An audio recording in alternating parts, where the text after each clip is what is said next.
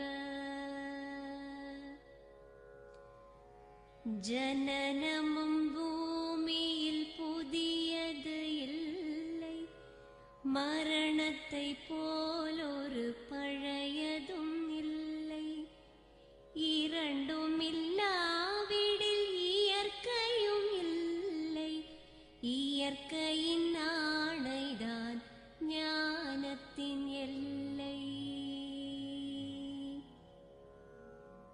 பாசம் உலாவிய கண்களும் எங்கே, பாய்ந்து துழாவிய கைகளும் எங்கே, தேசமளாவிய கால்களும் எங்கே, தீ உண்டதென்றது சாம்பலும் எங்கே. கண்ணில் தெரிந்தது காற்றுடன் போக, மண்ணில் பிறந்தது மண்ணுடன் சேர்க, எலும்பு சதை கொண்ட உருவங்கள் போக, எச்சங்களால் அந்த இன்னுயிர் வாழ்க. பிறப்பு இல்லாமலே நாளொன்றும் இல்லை, இறப்பு இல்லாமலும் நாளொன்றும் இல்லை, நேசத்தினால் வரும் நினைவுகள் தொல்லை, மறதியை போல் ஒரு மாமருந்தில்லை. கடல் தொடும் ஆறுகள் கலங்குவதில்லை, தாரை தொடும் தாரைகள் அழுவதும் இல்லை, நதி மழை போன்றதே வீதி என்று கண்டும், மதி கொண்ட மானுடர் மயங்குவதென்ன.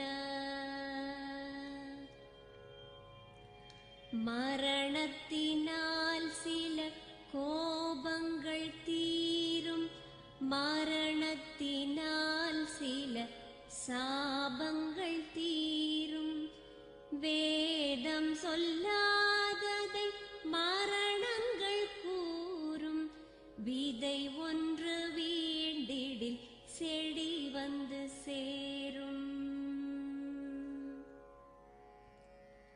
பூமிக்கு நாம் ஒரு யாத்திரை வந்தோம். யாத்திரை தீரும் முன் நித்திரை கொண்டோம். நித்திரை போவது நியதி என்றாலும் யாத்திரை என்பது தொடர்கதையாகும்.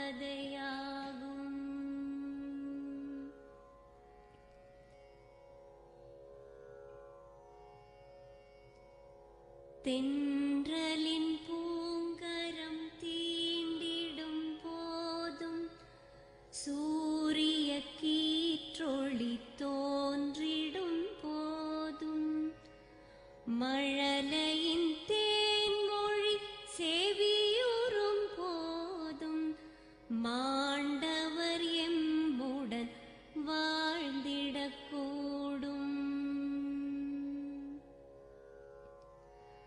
மாண்டவர் சுவாசங்கள் காற்றுடன் சேர்க. தூயவர் கண்ணொளி சூரியன் சேர்க. பூதங்கள் ஐந்திலும் பொன்னுடல் சேர்க. போனவர் புண்ணியம் எம்முடன் சேர்க.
Very heavily sensitive.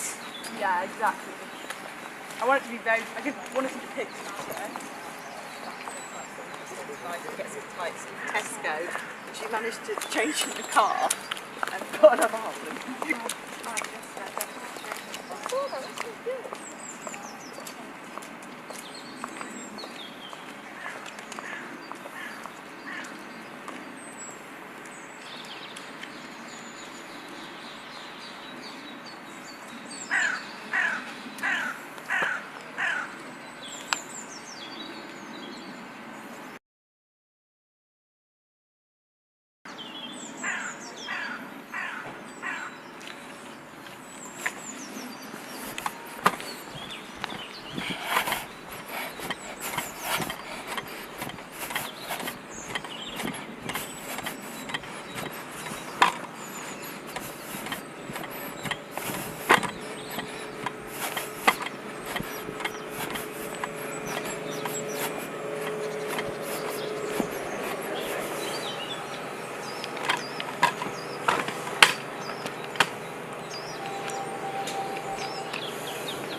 Has everyone got an order of service?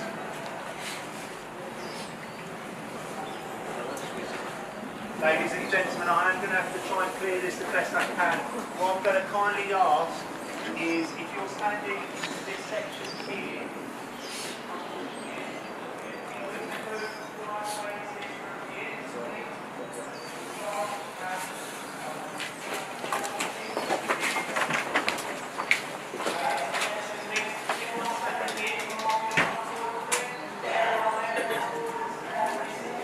two middle guys in the middle and then two should.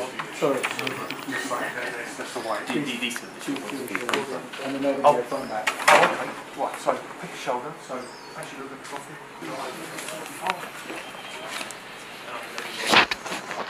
yeah. Okay, gentlemen. Okay. Both hands underneath. Two little guys, I'll salute it. Something with your left foot.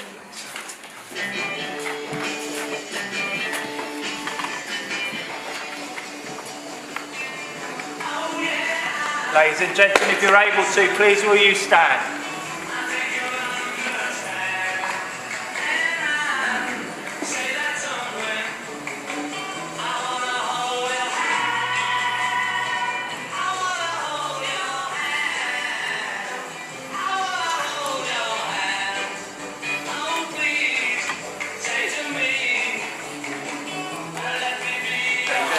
Take the coffee into both hands straight off of your shoulders and lower. Thank you. And just take a step to one side.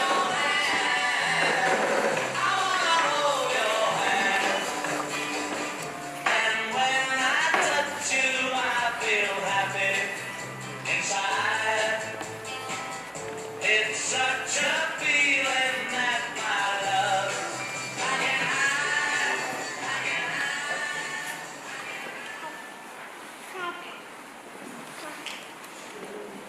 I'm sure you all know that Dad loved music, and that track by the Beatles was one that we listened to a lot when we were growing up. I loved it.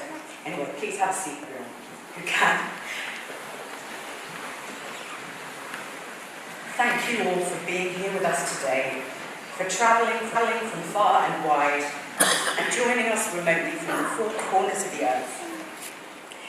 We've been so overwhelmed at the support and kindness and copious amounts of delicious food that have been extended to us by all of you this week. I'm sure you'll agree that Dad was never one for the limelight. Much preferred being behind the scenes, cracking jokes in the wings, but this is definitely a party I'm sure he would have wanted to be at, with all of his most beloved friends and family, here together in celebration of life. Today, he is very much centre stage. This week, I've loved hearing stories of Dad from the times before our relationship began. So we thought you might like to hear that this is your life summary of my dad to help you fill in the gaps in your picture of him. Dad was born in the beautiful seaside paradise of Karanho in Sri Lanka's northern province on the 30th of September 1945, his own father's birthday. This place is as close to heaven on earth as you'll find, quiet and unspoilt, beautiful white sandy beaches and glimmering turquoise seas. Warm, friendly people who look out for each other. No better place to grow up.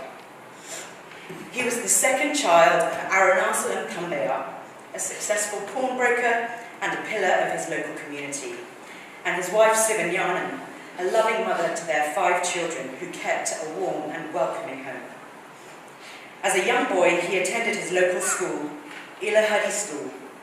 On trips to Sri Lanka as children, we visited this school where generations of our family were taught, and I can imagine Dad as a bright-eyed boy walking there barefoot with his elder brother Maheswaran and his sister Bhanumati, eager to learn and absorb everything that was on offer.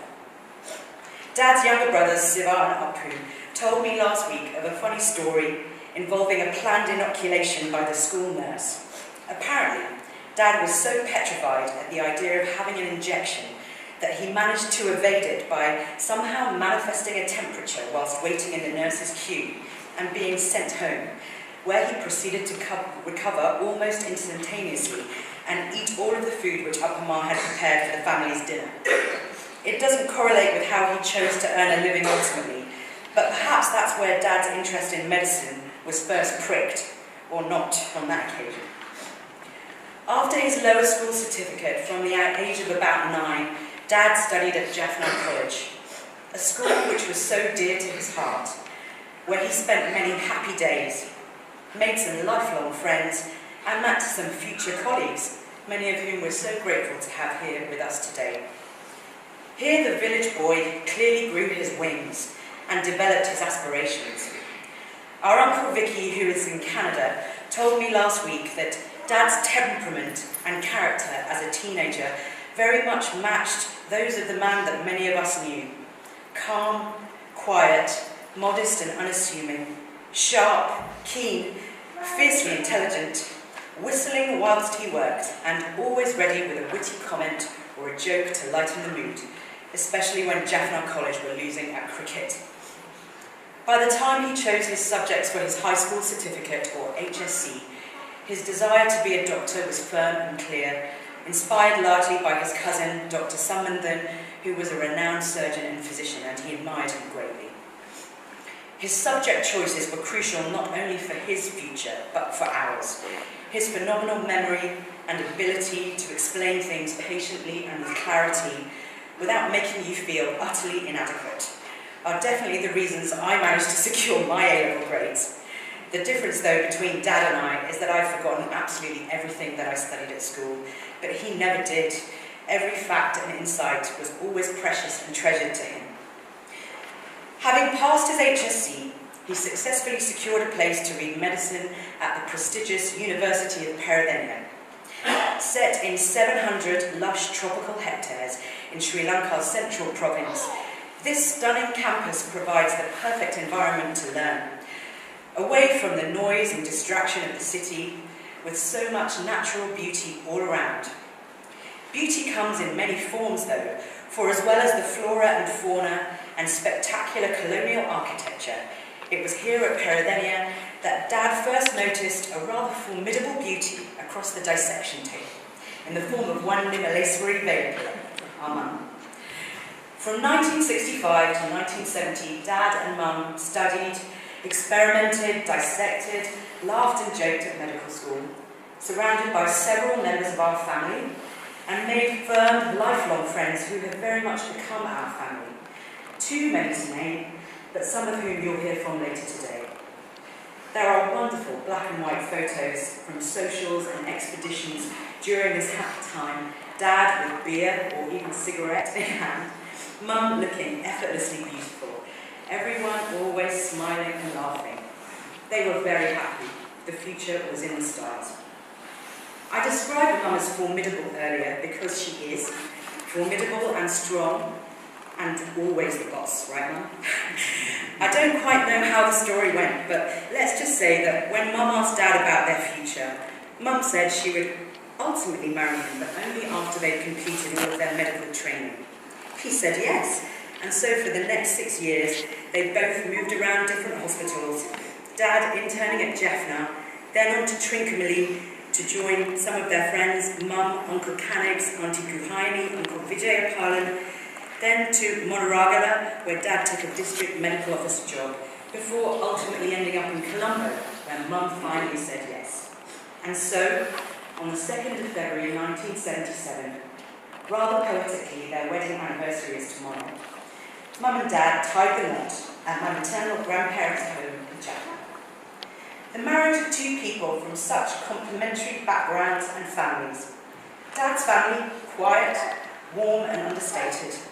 Mum's family, big, colourful and vibrant. There were differences of opinion, but they were always compromised with a smile. There were hardships along the way, but the alignment of their two families made them strong. Mum made plans, Dad executed with precision. Mum thought big and enthused us to aim high.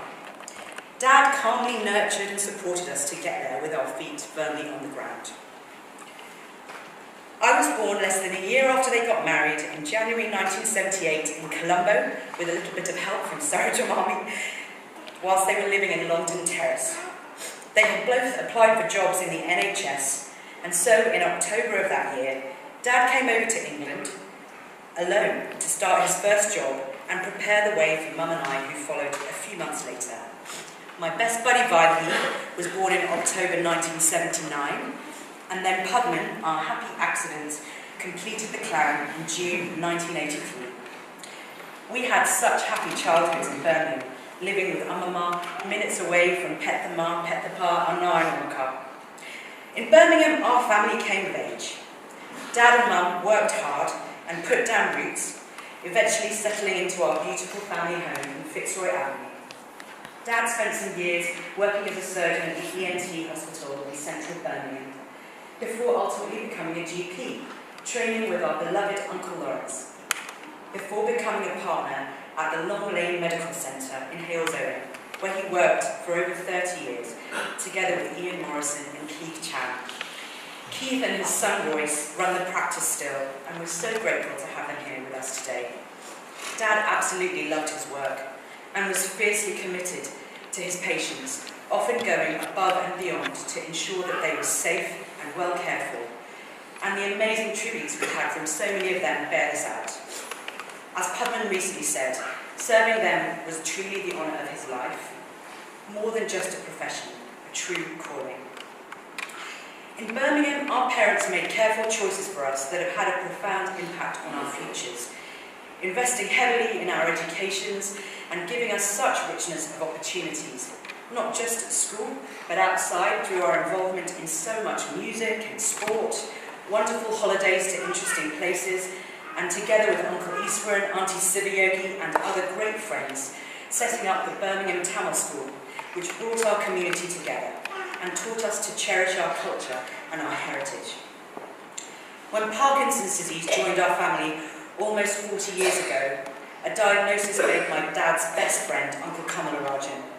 Though they were testing in difficult times, such was the strength of this marriage and the bonds between these two families that we children grew up in a home surrounded with love and lacking for absolutely nothing, with all of those aspirations and ambitions firmly intact and, if anything, augmented. We wanted to be the best we could be, to make our parents proud and live life to the fullest, and we looked out for each other and valued our family above all else. In the early days of Mum's diagnosis, her towering strength of character and resilience were matched by Dad's agility, warmth and emotional intelligence. They were always much stronger together, and they drew strength from the support of so many of you who rallied around us. I remember many wonderful parties at our home. Mum and Dad would spend days planning menus, shopping for ingredients and cooking tens of different dishes and desserts from some exotic cuisine. Amama, Vaidehi and I would be assigned various tasks around the house, polishing silverware, hoovering rooms, cleaning toilets. Pudman provided excellent entertainment with his cabaret performances and impressions. The house teemed with energy. Every party ended in the early hours with a sing-song and many bottles in the recycling bin. They were really the best of times. After we kids finished university and found our way out into the world, we triangulated around a little enclave in southeast London and started to build our own nests and families. And when the grandchildren began to come, Dad retired and our parents relocated to London to be closer to all of us. So for the last 10 years, Partan Amma's house, or Upper Palm Party's house, has been the epicentre of family life.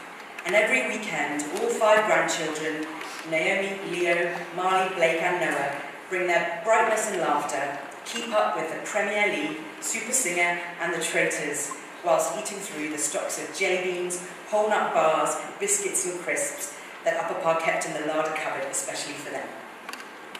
Being close to each other has been a blessing for many reasons. Our children all have their own unique and special relationships with Dad and Mum, and as time has marched on and our parents' health has become more of a priority, we have all been able to lean in and play our parts to support them. It's important that I mention both Matthew and Ruth here too.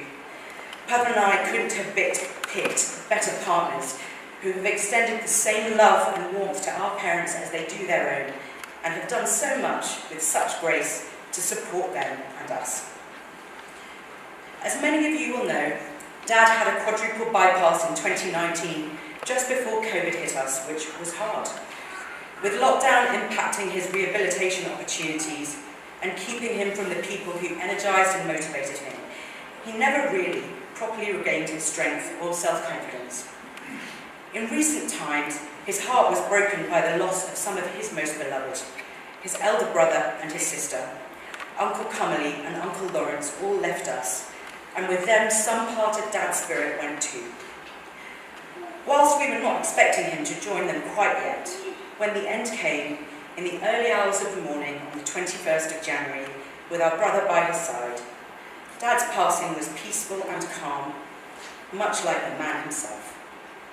We can all be comforted that in the next life he will be reunited with these special people, people who enriched his time on earth in so many ways. And for all of us who remain, there are many wonderful memories of his jokes, his laughter and his smile, his whimsical whistling, his warm encouragement and words of wisdom, as well as so many beautiful qualities reflected in his grandchildren. He lives on in them and in all of us. Thank you. I'm now going to hand over to Upper Chippa, who's very kindly going to read a poem that our cousin Sambhavi, who lives in Sri Lanka, wrote for her Chippa.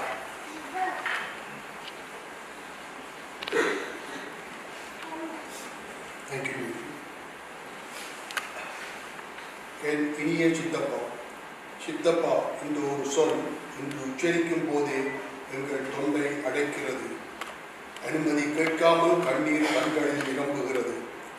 தந்தைக்கு அடுத்ததாக எம்மை சீராட்டி பாராட்டி நலம் மனம் பேணி எதிர்பார்ப்பு எதுவுமின்றி எம்மை காத்த எம் சித்தப்பா எம்மை விட்டு பிரிந்த செய்தி தாழ்நா துன்பத்தில் தள்ளிவிட்டதல்லவோ. இறுதி நாளில் கதைத்த போது கடுகளவேனும் நினைக்கவில்லை உங்களை இழப்போம் என்று. இறப்பதற்கு முன்னரேனும் கனவில் கூட வரவில்லையே. ஒரு தரமேனும் கண்குளிர பார்த்திருப்போம். கண்காணாமல் போனதென்ன சித்தப்பா. கலங்கிடுவோம் என்று தானோ கடுகதியாய் போய்விட்டீர். லண்டனில் வசித்ததால் லண்டன் சித்தப்பா ஆகிவிட்டீர். எல்லையில்லா அன்பை தந்து இதயத்தை நிறைத்து விட்டீர். அப்பப்பாவை நகரெடுத்து இறைவன் தான் படைத்தானே. ஐயமில்லை, சாட்சி நானே, அனைவருமே பார்த்திருந்தீர். வாரமொன்று போனாலும் வாடாத உங்கள் முகம் வந்து வந்து பேசுகிறது வகை வகையாய் கதைகளை. வாரந்தோறும் என்னை அழைத்து நகைச்சுவையாய் பேசிவிட்டு சாப்பாட்டை கேட்ட பின்பு அருமை என சொல்வீரே. பெற்றோருக்கு பொக்கிஷமாய், சகோதரருக்கு சன்மானமாய், மனைவிக்கு மாணிக்கமாய், பிள்ளைகளுக்கு பாக்கியமாய், பிறாமக்களுக்கு புகலிடமாய், மருமகனுக்கு தந்தையாய் எல்லாமாக இருந்து இப்போ எங்குதான் சென்றீரோ. இலங்கைக்கு வரும்போது சித்தப்பா வாராரென சித்தமெல்லாம் கழிகூறும் பெரியவராய் சிறியவராய் எம்மோடு பாங்காய் பாசத்தை இறைத்தீரே. பக்குவமாய் வளர்த்தீரே. பாகாய் உருகி நிற்கின்றோம். தங்களைத்தான் காணவில்லை. அன்றொரு முறை அண்ணருக்கு குளிர்சாதன பெட்டி வாங்கவென்று வாகாய் பட்டினந்தான் சென்றபோது வாங்கிய பெட்டியை வாங்கவில்லை என்று சொல்லி அண்ணரைத்தான் இன்ப அதிர்ச்சியில் மூழ்க வைத்தீர். குழந்தையாய் குமரனாய் குடுகுடு கிழவனாய் எப்போதும் எம்முடனே மகளுடன் தான் இருந்தீரே. விதியின் அழைப்பை மறுக்க இயலாத நாளில் மௌனமாகி விட்டீர்கள் சித்தப்பா. ஆனால் எம் இதயத்தில் நிரந்தரமாக தங்கிவிட்டீர். இன்று வீடு வெறுமையாகிறது. உங்கள் குரல் இல்லாத இந்த மௌனம் எங்களை உடைக்கிறது. இப்படி திடீரென நினைவாகி விட்டீரே. நிஜத்தை நினைக்கவோ நிம்மதியோ கூடுதில்லை. நீங்கள் சென்றபின் காலம் நகர்கிறது. ஆனால் எங்கள் மனம் அந்த நாளிலேயே நிற்கிறது. சித்தப்பா, உடல் விலகினாலும் உங்கள் அன்பு எங்களை விட்டு ஒருபோதும் விலகாது. ஒரு கணம் விதி நின்றிருந்தால் நல்லது. இந்த பிரிவை எங்கள் இதயத்தால் தாங்கிக் கொள்ள முடியவில்லை. உங்கள் பிரிவு ஒரு மரணம் அல்ல, எங்கள் வாழ்க்கையின் ஒரு நிரந்தர குறைவு. சித்தப்பா, நீங்கள் விட்டு சென்றது சும்மா ஒரு நினைவு அல்ல, எங்கள் வாழ்க்கையின் ஒரு பகுதியை விதி எங்களிடமிருந்து பறித்து கொண்டு சென்று விட்டது. இன்று நாங்கள் அழுவது உங்கள் பிரிவுக்காக மட்டுமல்ல, உங்களுடன் இனி உருவாக முடியாத அனைத்து நாள்களுக்காகவுமே. சொர்க்கத்தில் நீர் சென்று அண்ணன் தங்கையுடன் ஐயன் திருவடியில் அக்கியமாக ஐயன் இல்லை ஆண்டிகணி ஐயன் அருள் பாலிப்பார். உங்கள் பிரிவால் துயரும் பெறாமகள் சிவசாம்பவி சுதாகர், இலங்கை. நன்றி.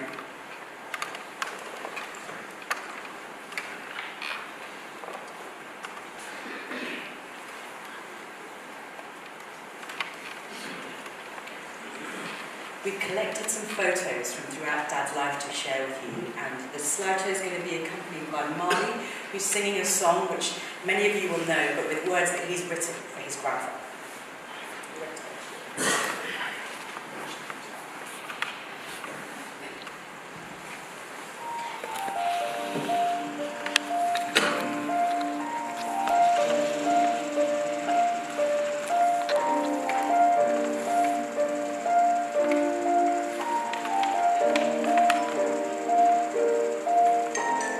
Once I was 7 years old, my papa told me, "Go live in things by me, my darling Molly."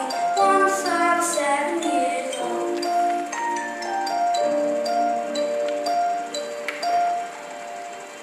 It was a small, small town. He always dreamed of bigger, pushed himself to the limits. He was learning quicker. By 11, reading books and learning from his teachers. Never richer, he was out to be a caring doctor. Once he was 11 years old, Daddy told him, "Get yourself some dreams or you'll be lonely." Once he was 11 years old.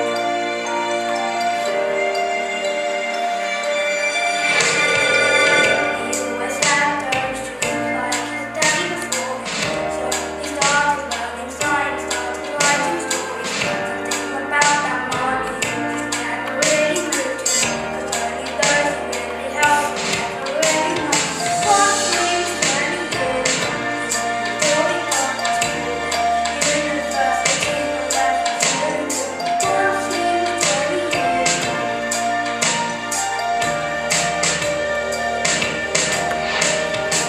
He only saw his goals, he didn't fear failure, 'cause he knew the school was finest, it could make things major. He had his boys busy somewhere in the side, and they moved to different places. Once he was 20 years old, all he got told him, learning about the world was good for him. Once he was 20 years old.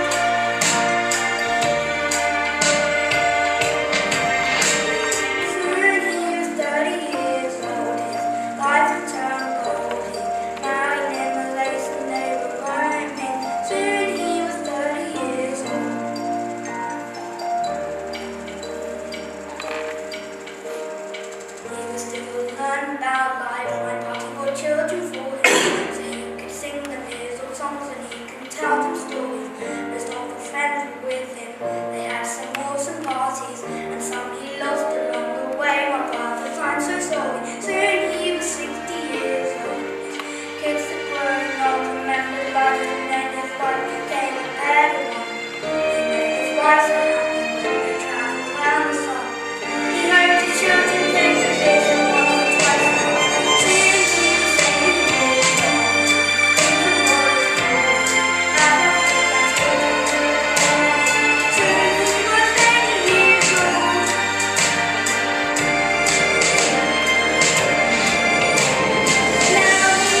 people. Sorry. In our house, he wasn't in charge, Mum was definitely in charge. By the time Milo turned 10, Dad wasn't even second in command.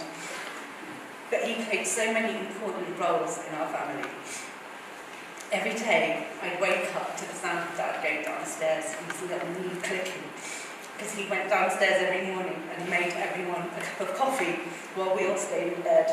And he would then bring it up on a tray and deliver it to all of us individually so that we could drink them and prepare ourselves for the strain of actually getting out of bed and getting ready for school.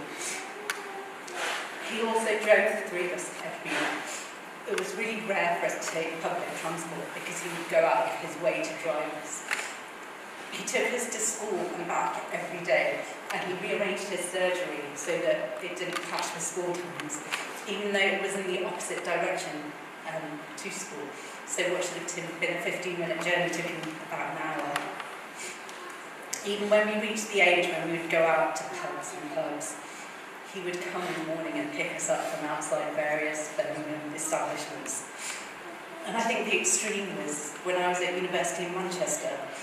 One evening, he drove Pudman and two of his friends up from Birmingham, just so that they could go to a Britney Spears concert. Dad loved his friends and family, and we always had people coming round to our house throughout the weeks, and especially on weekends. And we'd usually be able to cater for them because Dad had a macro card and he would go to macro pretty much every week and stock our house like it was a corner shop. We'd have pallets of Coke, we'd have these massive boxes of crisps that you'd get from like Costco. And he also bought us all these Sara Lee gateaux. Obviously, being three cheeky kids, in between people coming around, we would make the most of it. And there was a period where I think Pudman and I only drank Coke, and he would threaten to stop buying Coke, and then we drank nothing, and so he'd have to start again. And he also showcased his cooking skills when people came around. His speciality was deviled prawns, which we'd eat with those 1970s cocktail forks, which we still got. And later on, more recently, when he was able to take control of the house and was a decision maker, he'd call us to say, you know, on a weekend he'd want to make squid curry. And so we would all tip him various curries so that we could have this massive meal. But Dad was also really religious, the rest of us less so. And on Sundays, he would take himself off to temple every week. And he'd come back a couple of hours later with the most important thing, a copy of the Sunday Times. And he would also get us all sweets so that we could spend the next couple of hours dividing and rotating the Sunday Times over coffee and chocolates. He also took faith-based trips both to Sri Lanka and India. I'm really glad that when we were at school, he did make us go on one of those and went to Tirupati together. But he went on lots alone. And on one of the trips to India, he found this sculpture of the Lord Krishna, and he painstakingly brought it home on the plane and carried it on his lap.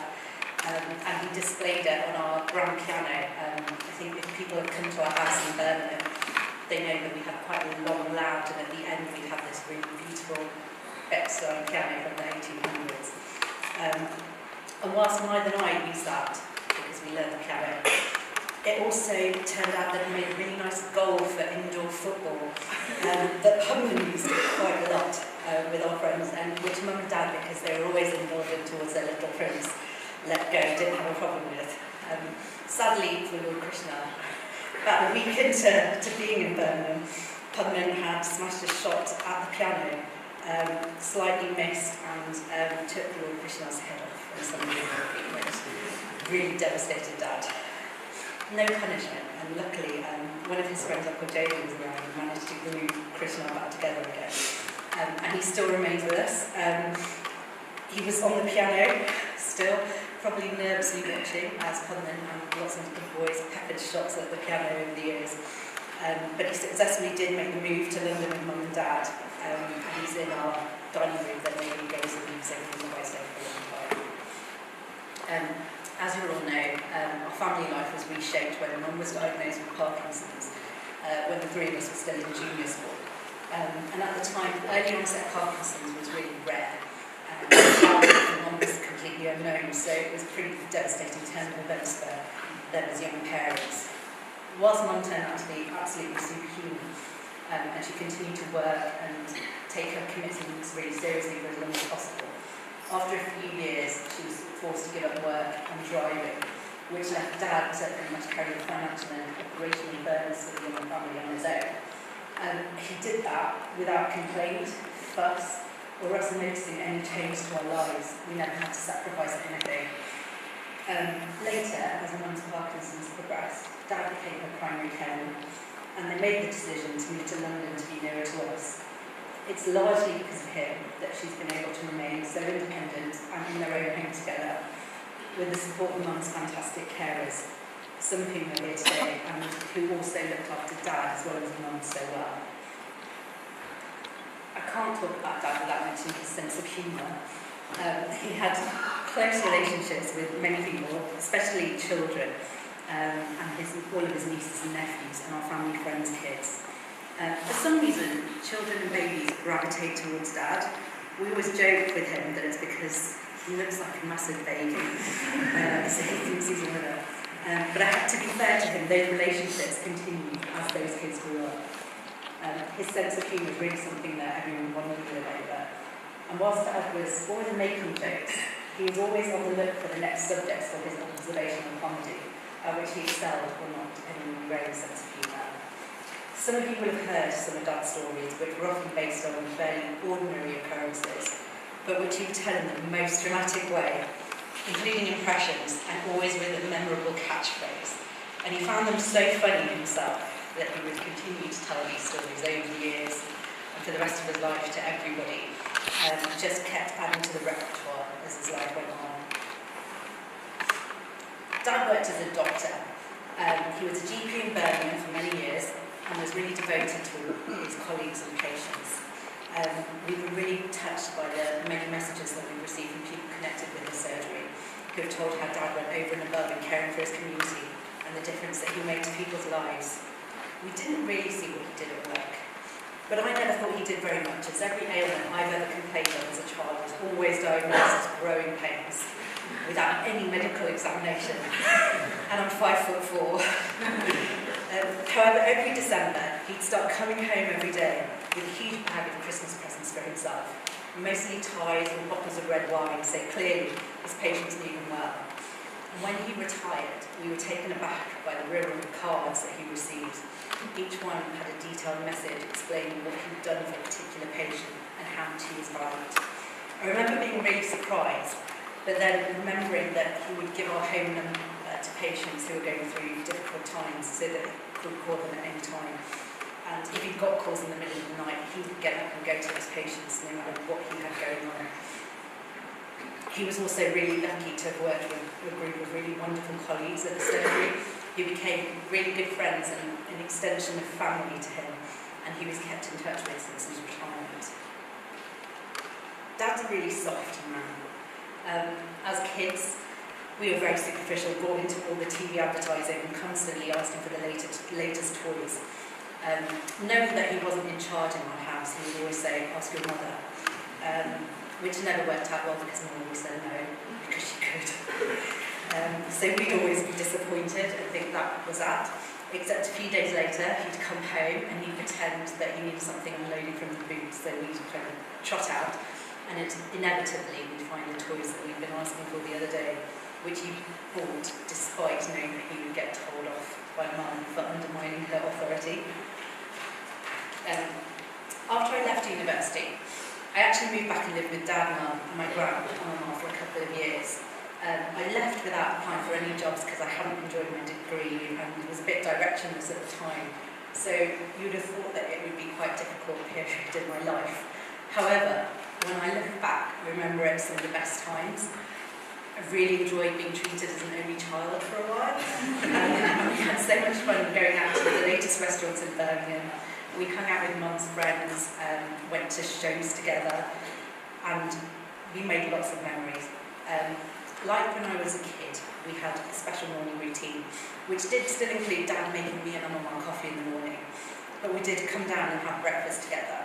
And we especially used to do lots of cooking together. We had an obsession with chocolate-covered flapjacks that my mum really liked, and then chili paneer, which we'd had in some restaurant in Birmingham, and then made at least once a week, until the point that Dad said he couldn't eat paneer ever again, and he had refused to eat paneer for the rest of his life. Whilst I was in Birmingham, I did eventually get a job in an office that Dad dropped me to each morning, even though it was in the centre of town, so 20-minute drive into town, and then we had to go back past home 20 minutes in the other direction. I never asked him to do this. I managed to get myself home every day, but he insisted on taking me in the morning. One thing that happened when I was working there was I have a thing about switching off electric appliances, and then replaying that in my head. I need to know that I switched it off, otherwise I feel like something bad will happen. And in the office, the heating wasn't great, so in winter we had this electric heater, and I used it during the day, came home and couldn't remember whether I had switched it off or not. And I was really panicking that this heater would catch fire, set the office on fire. It was all paper-based stuff, and it would burn down and I'd go to prison and also get sacked. And so, to the point when nobody could relax that night. So around midnight, nobody having got any sleep, Dad just said he'd drive me to the office to go and check whether it was still there. And he wasn't angry or annoyed about this, we just went. And it was locked up, so we couldn't even go inside. So we just sat outside for about half an hour, and we were just looking to see whether there was a fire or any evidence that a fire might be breaking out. And then Dad did what he probably could have done at home, which was explain to me that the sort of electrical appliances had fail-safes for this, because often people would leave them for too long, and that probably, if I hadn't have turned the heater off, it would have had a safety mechanism that would have auto shut it off. Because obviously everything was fine about 7 hours later. As much as he did spoil us, we were also very skilled at pushing his buttons from time to time, which was always quite comical because Dad couldn't really handle being angry very well because it wasn't really his nature. One time, Pudman did something that made him so angry that he was completely lost for words. And instead of shouting, we watched it as Dad took Pudman's most prized possession, which was a VHS video of the Italian 90 Football World Cup out of the cupboard, and stamped on it and put it shouting to Pudman's utter devastation. I think Dad probably really regretted that action as much as Puddy did, because we watched that video all the time, and Dad was also a huge football fan. As a family, we're mostly Manchester United supporters, and Dad is a huge and keen one, although he does always retain a soft spot for Birmingham City. Weekends, if you go to Mum and Dad's, it involves watching a continual series of football-related programmes and televised matches. Although I have to say, watching Manchester United with Dad is an absolute nightmare. If we're winning, it's all right, but as soon as the opposition get the ball, it starts in this stream of negative consciousness, always focused on how we're about to lose, how they're about to score, and how stupid our players were, which has made the last 10 years, at least, of watching Manchester United quite agonising. Dad really loved to travel. When we were younger, our trips mostly focused on visiting family and friends. But when he retired, he and Mum were lucky to go on a number of exotic trips with their batchmates. And I know that he really loved those and always talked about where he was going to go next. Sadly, as their health deteriorated, they were unable to continue to explore the world. So I think instead, in the last few years, his grandchildren have been the source of most happiness for him. As a family, we always gather at their house every Sunday for dinner. I always get there first, and Dad, who obviously likes routines, will ask me every day if each one of them is coming by name, even though he knows we're all coming. He's always very impatient if they're running late. He's clock watching until they get there. And he always wants to know all of their news, from their football and rugby results to their musical and academic achievements. They have their own set of in-jokes, and despite his declining health, the kids have really adapted to keeping close to him and hanging out with him in his special chair. I think we all feel really lucky to have been able to spend the last few years seeing Dad so regularly.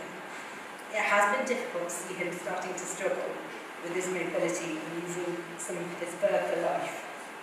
But despite that, he's always offered us a bit of sparkle every time we see him. And given the last month of his life was particularly difficult, I'm glad that he's at peace now, having lived such a full life. is up.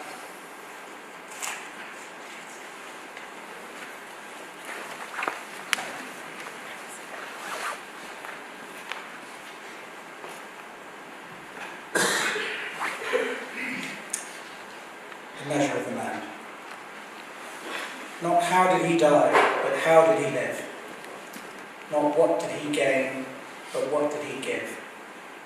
These are the units to measure the worth of a man as a man, regardless of birth. Not what was his station, but had he a heart, and how did he play his God-given part. Was he ever ready, with word of good cheer, to bring back a smile, or to banish a tear? Not what was his church, nor what was his creed, but had he befriended those really in need. Not what did the sketch in the newspaper say, but how many were sorry when he passed away. These are the things that measure the worth of a man as a man, regardless of birth. We're now going to have the committal of Uppar's body, and that's going to be accompanied a cappella, I believe, by Vamadevan, who is my mum's younger brother, who's going to be singing one of Dad's favourite songs, Vamadevan.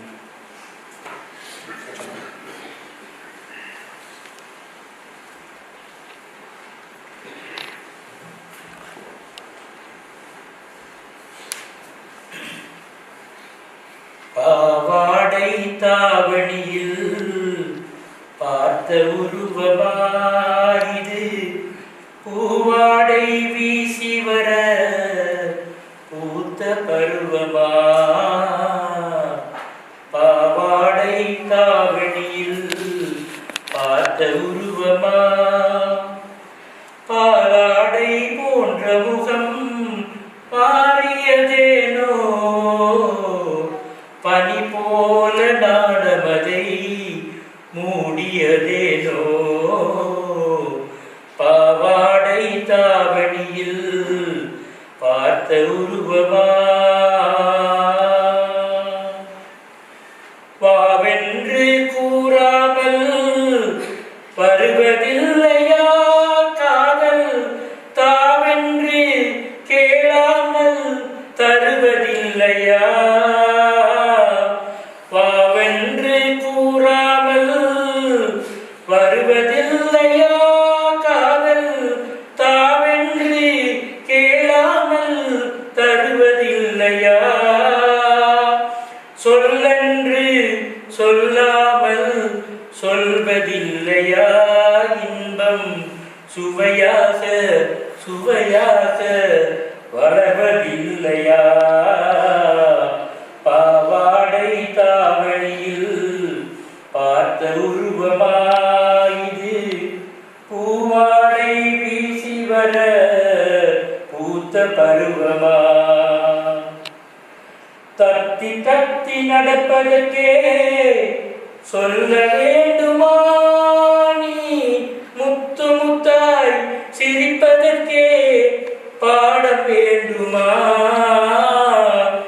தத்தி தத்தி நடப்பதற்கே சொல்ல வேண்டுமா நீ முத்து முத்தாய் சிரிப்பதற்கே பாட வேண்டுமா முத்தமிழே முக்கனியே மோக வண்ணமே முப்பொழுதும் ஒப்பொழுதும் நமது சொந்தமே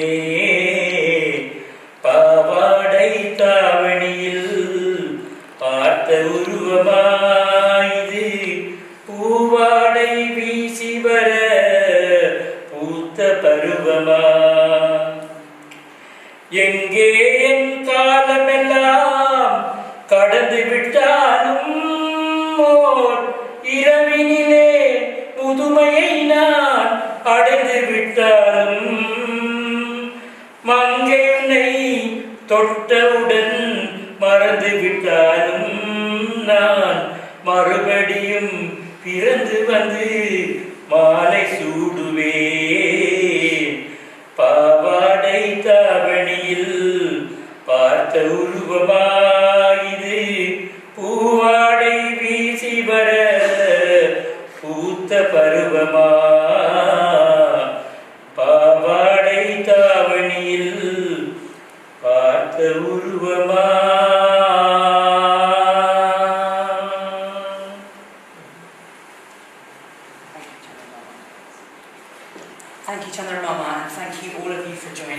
we hope you can stay with us and come and have some lunch and share some stories of Dad at Farley Golf Course straight after this event. I'm going to play the closing music now, another great song which I'm sure you'll all recognise, one of the Tamil cinema classics. And please make your way out as quickly as you can. Thank you so much.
Out of the chapel for me, please.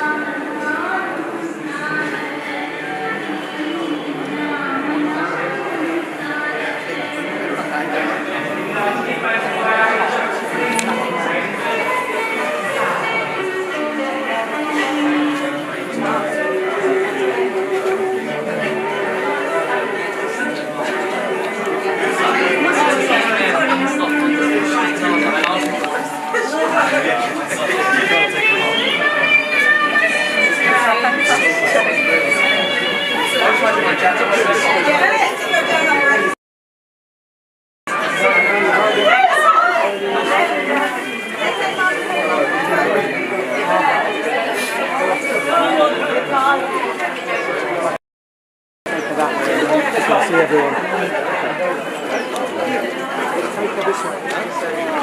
Seats in your car because the people who are in the hearse, I'm not sure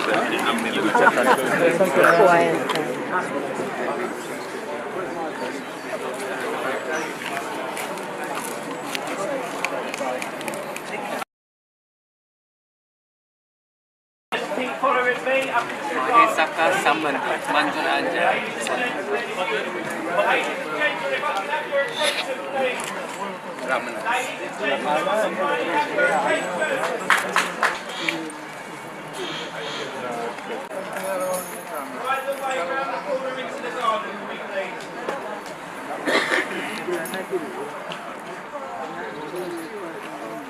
Ladies and gentlemen, please try not to congregate in this area and make your way round the corner into the garden.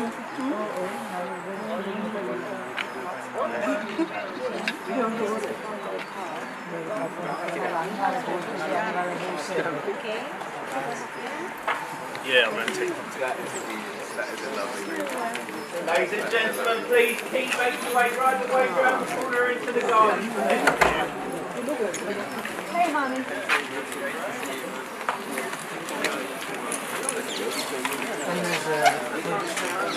Ladies and gentlemen, keep moving right the way round the corner into the garden.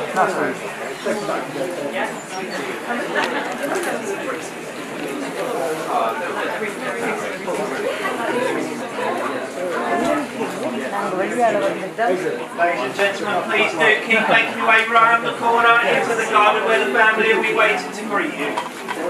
You and my daddy.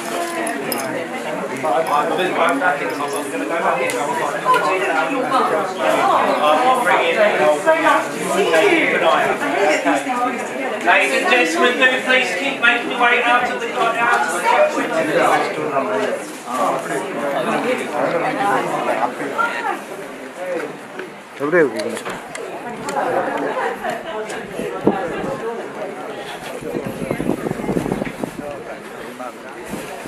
Yeah, either ready.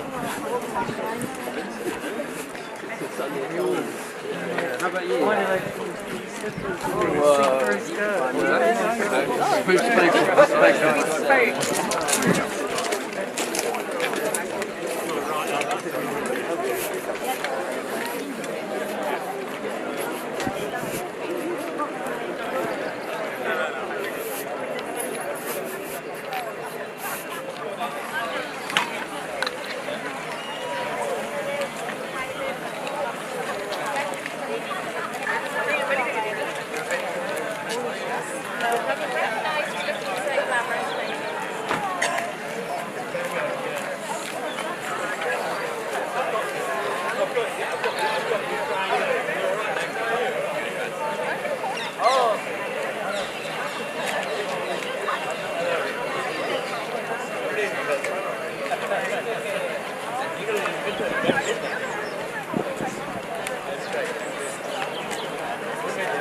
Thank you. Hello. Dr. Kanthavar, நீங்கள் Rajalakshmi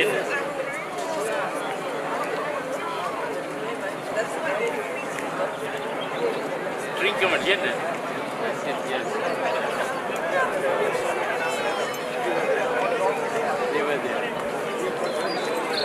Oh yeah. You look all both. You look well. That's good. Ah.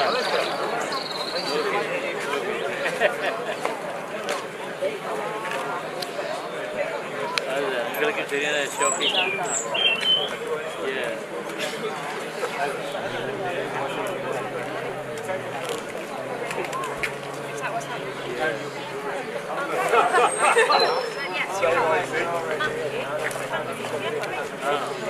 Wait.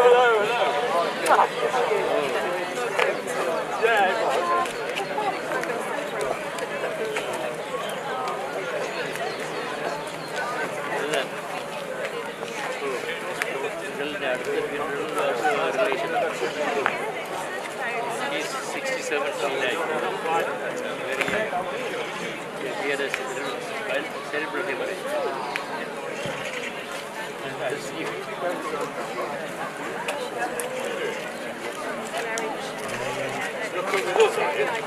You know where you're going?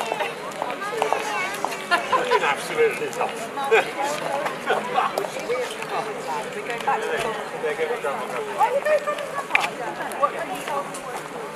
I know what he's called. we have this lady who shouts at me in the car. Like Jane, it's on the mobile.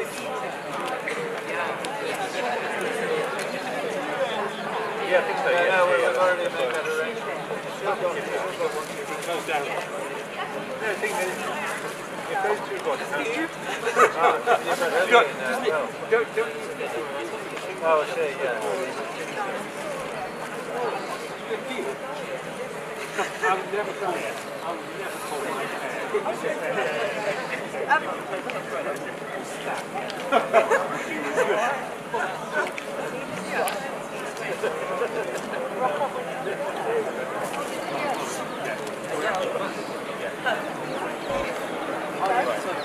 Did you see it? Yeah, because I obeyed instructions.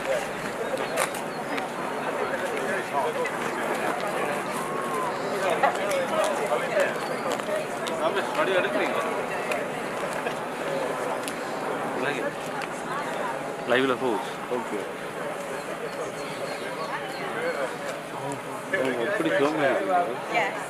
So many people. எல்லாரும் நம்ம நீங்கெல்லாம் காவல்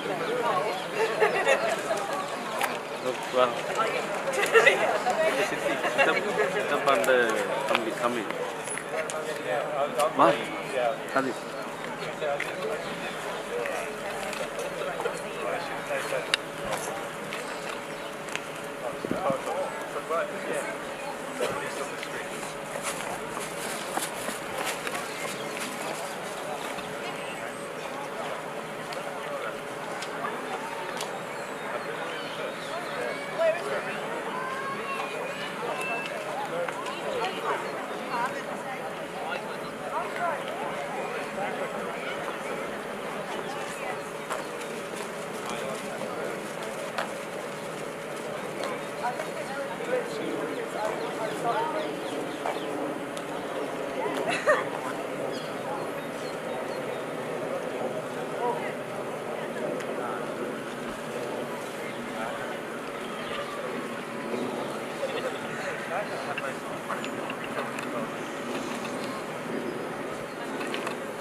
Actually, all of the uncles are very wise. They have got shirts.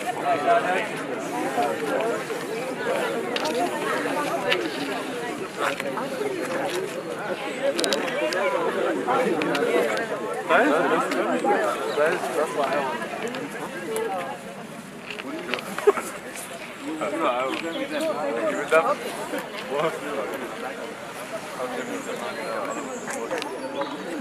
Bachelor of Social Service. That's what I did it then.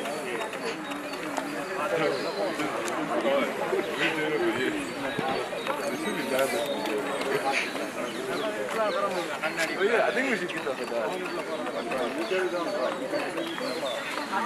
think we should yes, go in there and see what's fine. Oh, right.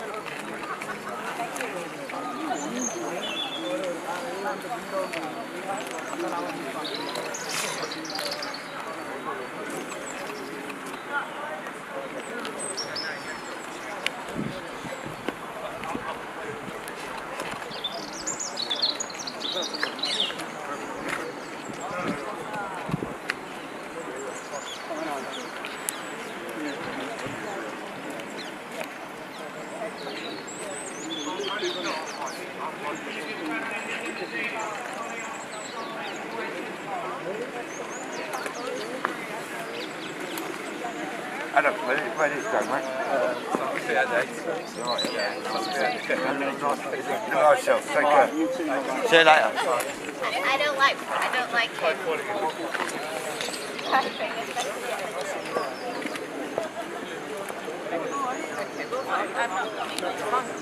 Okay, thank you.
Om Namah Shivaya.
1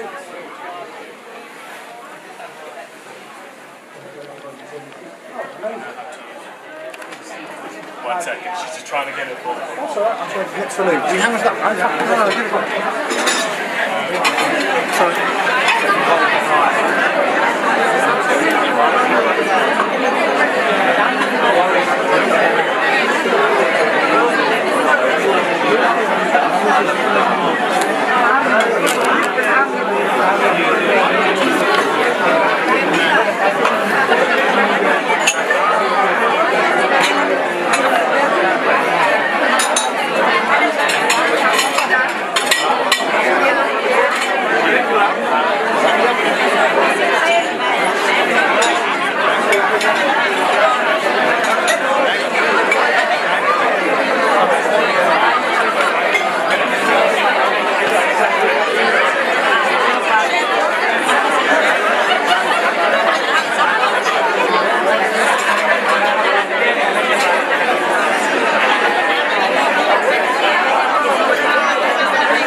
mind just trying to find a seat if you can, or if not, maybe looking around and seeing if there's anyone that needs a seat. And if you're younger than them, giving them a seat, standing up. And we'll try and find seats. Thank you very much.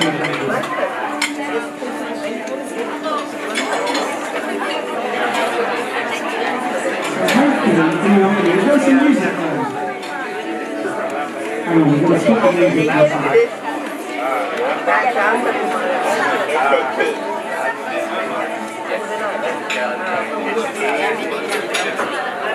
Perfect.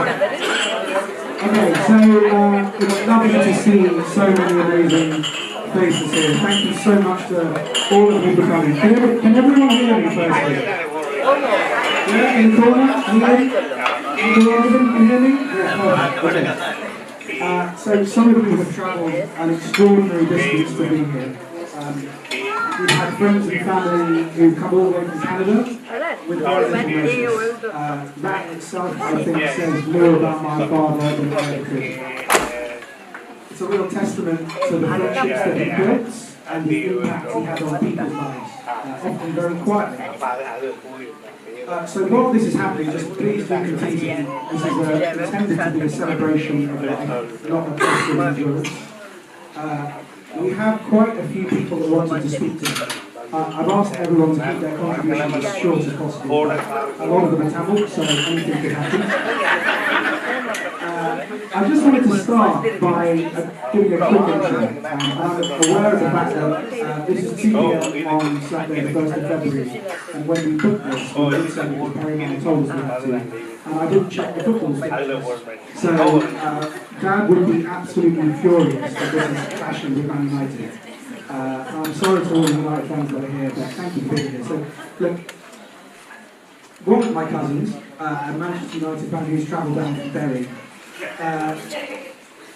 who I informed that we would understand if he wanted to watch Man United, he said, I wouldn't miss it for you.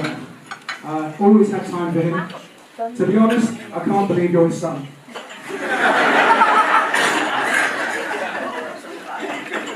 He's absolutely right. My dad and I were in no way alike. He was kind, gentle, compassionate, hard-working, incredibly generous, and never sought to be the centre of attention. He would never be standing up here like I am now. I, on the other hand, have very strong Vamadevan genes. Let's just leave it at that. I did try over the years to be less like me and more like him, but inevitably completely failed. And I actually remember telling him this once when we were travelling together in Sri Lanka whilst I was at university.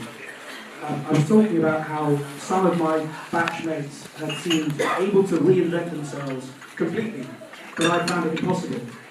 He just laughed at me and said, I married your Amma for a reason. That was enough. And I now realise, actually only in the last week or two since our passed, that I married Ruth for exactly the same reason. She embodies the same spirit and the same quiet strength that my dad lived every day. And I suppose in the end, you try to marry the person that you want your children to turn out like. Over the last few months, I've had some interesting conversations about how people's behaviour can often be explained as a means to an end. That we do things in pursuit of some bigger goal. But with my dad, that kind of explanation just isn't required. Everything he did was quietly beautiful. He didn't seek recognition or praise. He didn't do things for status or reward. He simply did what was right, because it was right. And I think that's probably why so many of you are here today. Not to remember what he achieved, but to remember how he lived. So with that, I would like to invite our first speaker. This is my father's nephew, Ramadevan Sripattanath, who is also the son of my mother's younger sister, who's standing over there. Ramadevan.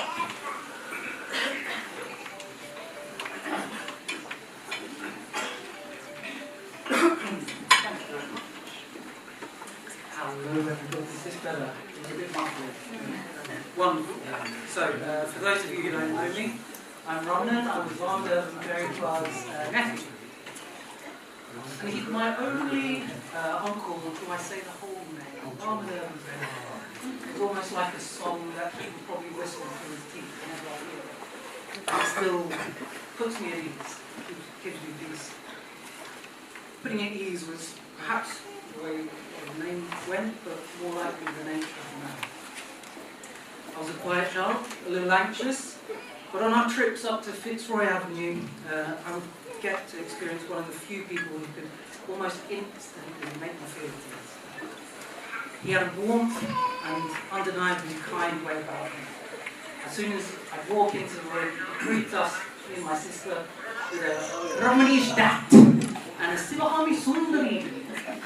Always brought us joy, honestly. I never understood the nickname, but as he was the man who guided my parents to give me my name, he can call me whatever the hell he wants. So, side note, as warm as he was, the way that he told off those unruly kids of his, I knew he was a man to be respected. He had the ability to give a telling off, and he just created, made sure that they were kept in line as best they could. But even with all of that, created a feeling of safety and calm and joy for all of those around him. One of his best skills that had been mentioned countless times was his humour. Yes, he would repeat joke after joke, and some of you may not have enjoyed it, but I loved it, and I may have been a culprit for encouraging it on and on. Even hearing him randomly and seeing him look deep into my eyes and then throw one of his punchlines from his observational humour out randomly with Ayodhya, and referencing something, a conversation with Govind when he was young, ups and downs, always made me laugh and had me in stitches straight away. But as soon as he was done with that, he would leave us in Fitzroy in front of the TV, playing Mega Drive or watching some TV, and only coming back to put his 2 pence in for one of the debates that had unfolded before us all. He was so dedicated to his family, and one of those clear tasks that he always did, and clearly put all of his love into, was his cooking. He was one of my only uncles throughout the world where I would look forward to eating one of his meals. It was astounding, and if ever anyone tasted it, you know that's what love tastes like. He was so driven by love.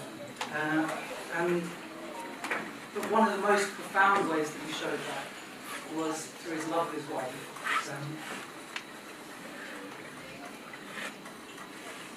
My Kunji Perumal, his wife. His love was unflinching and is eternal. Always sitting by her side, and even now, her side feels like an empty spaces there. I never get used to not seeing that. And even a few years back, maybe before COVID, I could still see him guiding Kunji Perumal up the stairs of Bushy Road, and that would always be such a beautiful sight, even though he was slowly getting more frail. And it was such a wonderful thing to me. But now his physical self is gone, and has left us how he lived. Caringly, peacefully, and with great dignity. But also with endless memories for all of us who gave so much for. We'll miss you, Vamadevan. I'm going to finish with a little quote that maybe only 1% will understand. And I can't complete because it's inappropriate, but it's one that always makes me laugh so much. It's one of his punchlines, and it was, "Bless my soul up a telegraph pole, I've never seen her." And I'll stop there and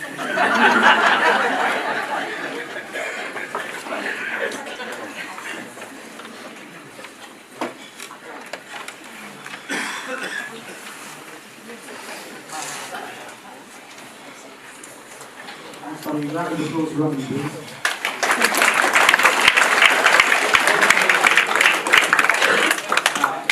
I'll try and speak further away so it's not muffled. Is that better? Okay. So, I think it's very clear that my father, and by the way, when I say my dad or my appa or father or mama, they're all the same person. Just aware that not everyone would know that. But He wore many different hats in his life. We knew him as a father, and one of the reasons that we're having so many different people speaking today is because it's really clear, me, Michael and Vaidehi, have appreciated this over the last couple of weeks, that we knew him in one guise. And what I really wanted was to get the complexity of his personality out, and it's you guys that tell those stories. Other people knew him as a brother, an uncle, a friend, a colleague, a carer, a doctor. One of his most important hats was as a general practitioner. As Madhuri said this morning, he originally trained as an ENT surgeon, but after a couple of years in England, he retrained as a GP. And over 3 decades, he worked in an amazing, busy general practice on the outskirts of Birmingham. During that time, he built extraordinary relationships with colleagues and patients, and some of you may have seen some of the messages from former patients and colleagues in the booklet today. I remember there was one particular patient, and I can't say his name, but Keith will know, and Royce will know exactly who I'm talking about, who would deliver a huge box of satsumas to our front door after every appointment with my dad. And when he was well and he didn't need to see my dad, he just brought the satsumas anyway. And actually, we just thought it was a bit weird. But then my mum got really sick. This was when I was about 9, maybe, and she had to go into hospital for 3 weeks. Her medicines weren't working, and this same patient turned up with the most, I mean, it dwarfed the food that is available today, the biggest vat of biryani I've ever seen in my life. And he didn't even actually knock at the door, he just left it on the doorstep. And we were rushing out, and we thought it was a bomb. It was biryani. And just to show how that relationship was reciprocated, when my dad eventually decided he was going to downsize his car, he didn't think twice. He remembered that Mr. Ali liked that car, so he just gave it to him as a thank you for everything, all the support. And it just showed the reciprocity of that relationship. And that tells you, I think, everything about the kind of doctor, but also the kind of man that he was, and the kind of relationships that he built with people.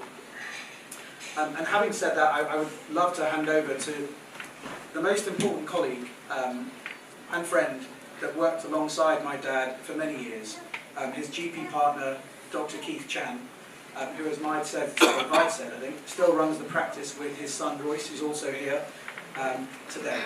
Keith, do you want to come over? Has not aged in 30 years. I can't without myself.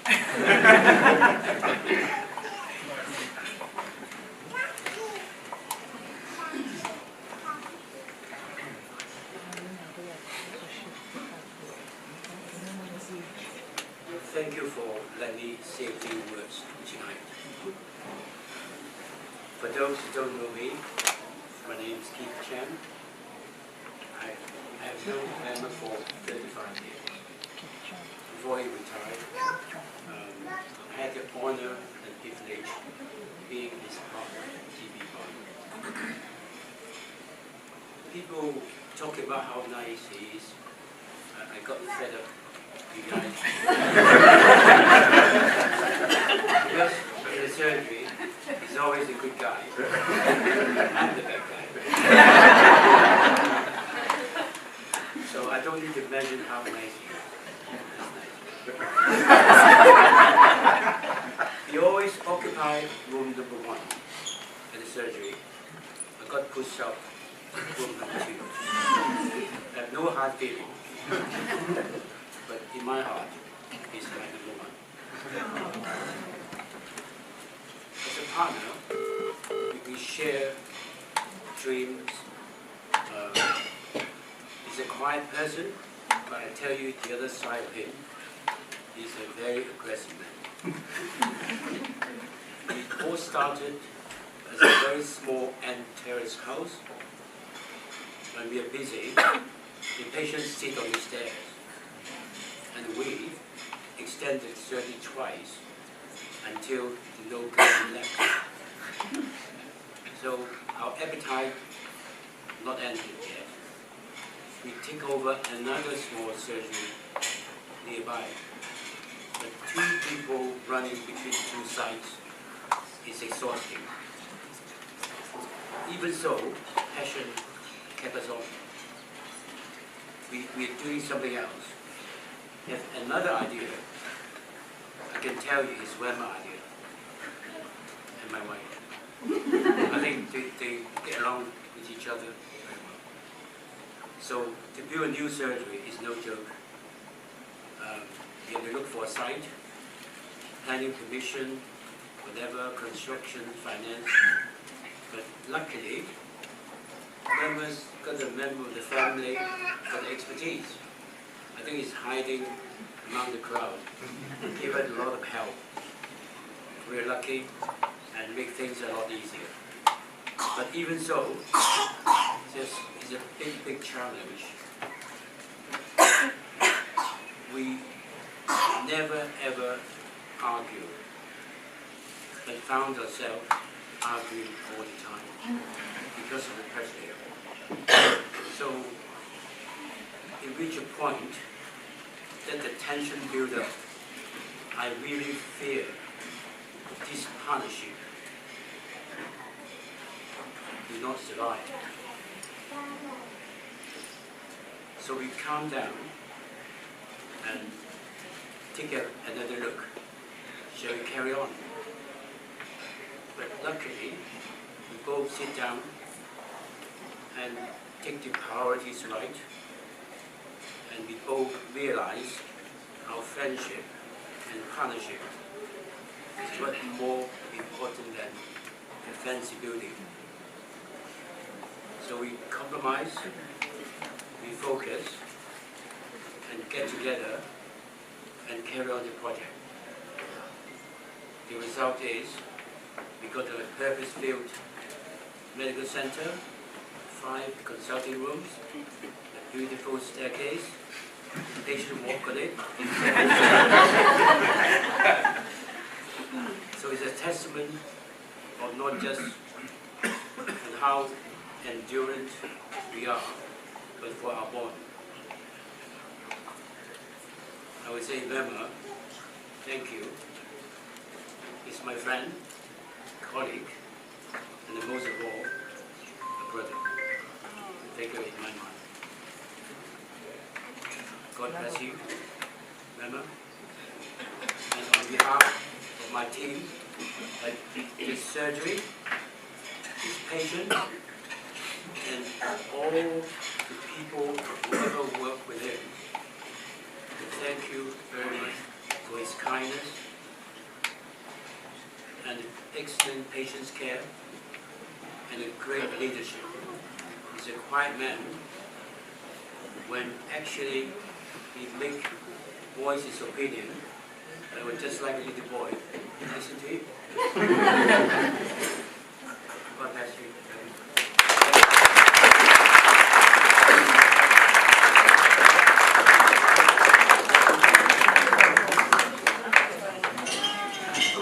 So much.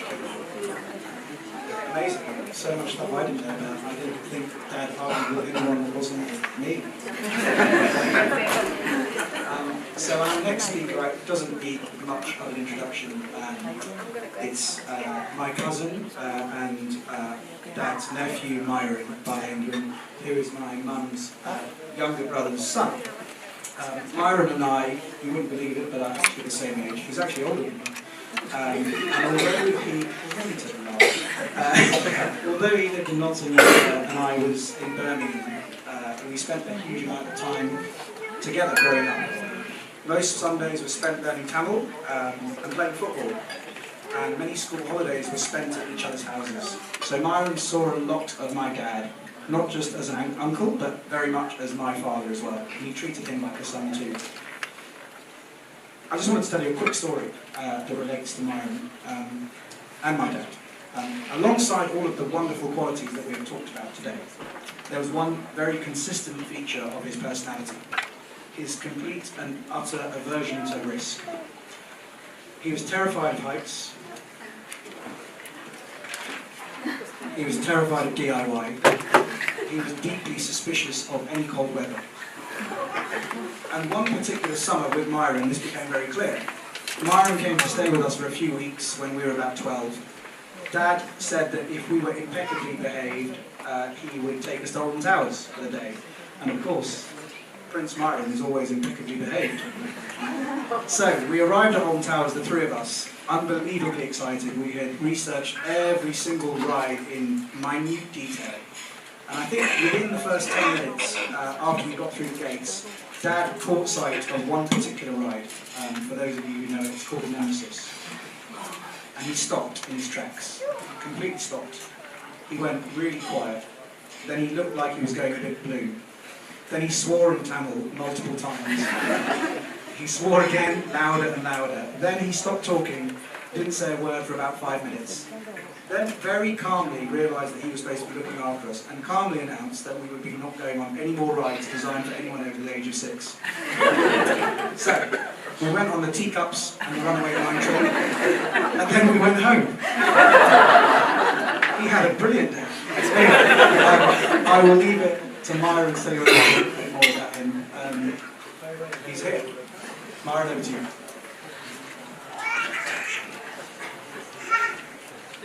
Hello. I'm just going to share a few happy words about our dearest Mama. There seem to be a few common themes emerging, so please bear with me.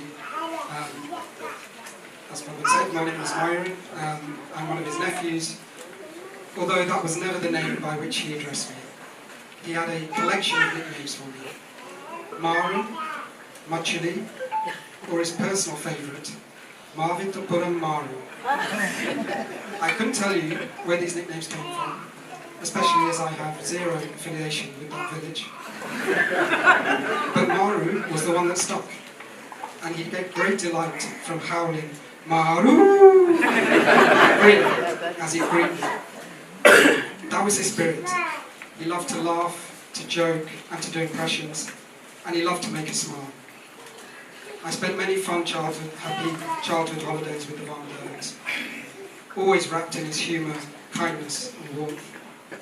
He was devoted to his family, and his caring nature was always apparent. Whether I'd been stung by a bee, or his daughter Vaidaki had accidentally whacked me in the head with a hockey stick, he'd be around to ease the pain. He loved his cooking and his music, and would often pair the two together. I have many memories sitting on the island of their kitchen, watching him cook up a delicious curry while singing, humming, and particularly whistling. This was something I greatly admired and adopted into my own life. Not so much the cooking, but the whistling. He had such a unique style, and I spent hours trying to attempting to emulate it, along with the accompanying headshake.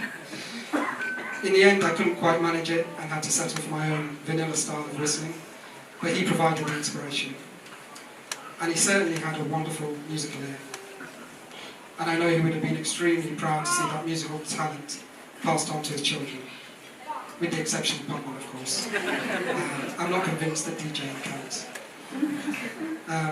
Finally, I must mention that as an avid sports fan, I can't help but feel the footballing gods have also marked his passing by somehow allowing his team, Manchester United, to win a few games. I know he'd be smiling at those recent scorelines in absolute amazement. And his other team, Birmingham City, also won yesterday to send him off victoriously. So, up the Blues, as he would say. On behalf of all my family members who won't have the opportunity to speak today, we were truly lucky to have him, and we thank him for everything. So thank you, Mama. We'll miss your presence greatly, and rest in peace. Thank you.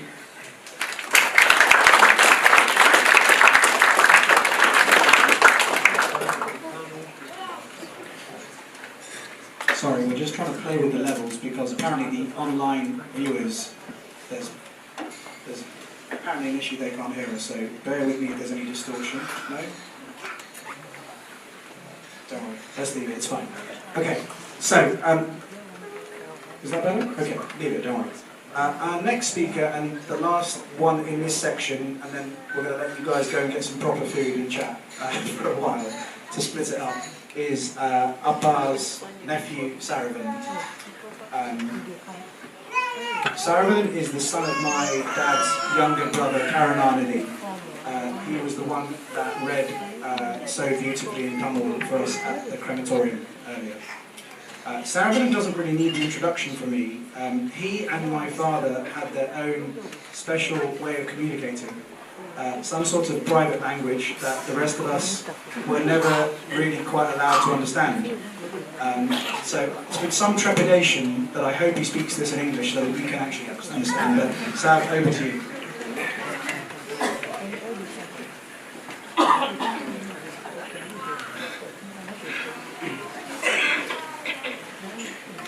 Okay, man. Yes, man. So you all had a little giggle with it. I'm sure he's probably used that same phrase with many of you here. So brief introduction, thank you, Padman. So I'm Saravanan, the nephew of Pripa Vamadevan. First of all, I want to thank Pripa and Prema. If it wasn't for them, my parents wouldn't be here today. In the sense when they first came over to the United Kingdom, they actually lived with both Pripa and Prema and had the joyous luxury of watching Maivali, Vadi and Padman all grow up from little kids. From there, he took a very keen interest in both myself and my brother from a very early age. So growing up, what I can remember, Pripa always remained very close to us and was the last person to make that phone call at home. So when that phone went at 10 PM at night, we always knew it was going to be Pripa checking in on us, if either me or my brother picked up the phone first, and then he would have a good hour-long natter with our bar afterwards. Visiting Croydon as well. Unfortunately in Birmingham at the time there was probably very limited sort of Tamil shops over there, so he certainly liked to come over and spend his time on London Road at Best Foods. Unlike most children who want to go and have sweets and what have you, he would take me to Best Foods, and I had this weird obsession with keys and padlocks and all sorts of things like that. Yeah, he'd always make sure that, without fail, my mum would tell him, don't buy any more, he's got enough padlocks at home. This guy still makes sure I've got a new one. I think there's sort of a collection at home somewhere. Yeah, that as well. At a young age, growing up, going to Birmingham to 113 Fitzroy Avenue was like our little mini holiday. I still remember the 3-hour car journey in that B-Reg Vauxhall Nova, which only had 4 gears. So it was a quiet journey up to Birmingham, but we spent, sometimes up to a week there. I remember particularly when going first there, and people introduced, showing me around the house, and this house is massive. So for me and my brother, it was like, we turned up to some sort of like something out of this world for us growing up. So I remember going there and he took us to his bedroom and he showed me his ensuite bathroom, which I was so fascinated by at that age, thinking, this looks like a cupboard. What is happening here? And I insisted from then on to continue to use that bathroom as well. And Prema kindly also said, yes, please come in, sir. Again, also remember the time, I know earlier they were talking about Padman using the grand piano as a goalpost, but I particularly like using that snooker table as well, that was in that front room as well, playing a couple of games. On top as well, Padman used to own this black go-kart, which I was very fond of, and Pripa clearly knew that I need to give this to him at some point. I tried ever so hard to take it, but Amanapa would never let me take it. But the next trip he came down in that G-Reg Audi, he bought the go-kart to my surprise, which was really kind of him, and it stayed with us for many years. So thank you for that, Pripa. Growing up to later stages in life, he certainly took a fond interest in both my brother's and mine, both our education and our extracurricular activities. For my brother, it was more conversations around sport, football, cricket, you name it. They often had arguments around who was going to win what game in cricket, because I think there was a time when my brother used to support South Africa and then England and then Sri Lanka, and then he went all over the shop until he stuck with one team. But him and Pripa would often have little arguments over that.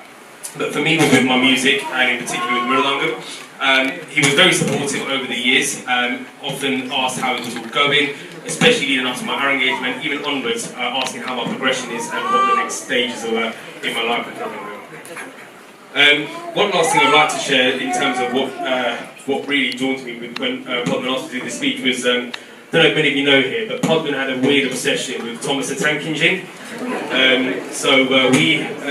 Growing up, we had a couple of videos in VCR cassettes, for those of you that remember, And often, you know, I'd want to sit and watch those videos when I'd eat my food and stuff, and growing up I never really ate either. So the distraction was necessary for me to eat my food. But this guy would come to our house and just take all the cassettes, and I didn't have any. But without fail, Peter would ensure the following time he came, he brought brand new Thomas the Tank Engine cassettes for us, so I'll never forget that. Peter, I'd like to thank you for all your help, your great support, and your jokes. I'll never forget that kind smile and that distinctive whistle, which most of you have already mentioned. I will definitely miss you. Thank you.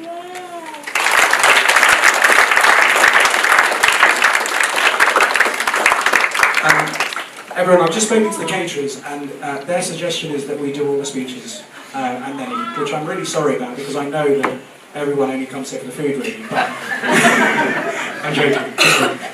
But there's not many more, so I'll try and rattle through them. Okay. Uncle Yogamurthy, this is your cue. Okay. So Uncle Yogamurthy is our next speaker. He is, for those, I'm sure most of you know him, he is one of my up-past closest friends from Birmingham, and a very senior figure alongside him that was responsible in building the Tamil School up in Birmingham to what it is now, an amazing place. Through the Tamil School, there was a wonderfully close-knit community of friends. Every month or two, there would be a big gathering at someone's house.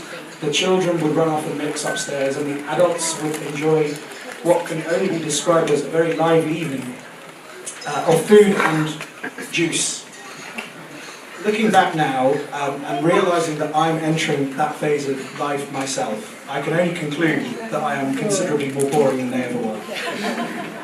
And just one story that summarises that. They're sitting right there, if any of you want to look at them. There was a party at Uncle Yogamurthy and Auntie Shamala's house in Sutton Coldfield, which is a good 30-minute drive from us in Hartlepool. After a particularly great night, my dad drove us home. That's my mum and my sisters and me. We got home at about 1 in the morning, and I don't know if you remember, back then we had this really old, like a gravel drive in Fitzroy Avenue. It was pretty horrible. And we had just literally walked through the front door, and then the phone rang, and it was Auntie Shamala. And she said, "I think Vamadevan has left his shoes here."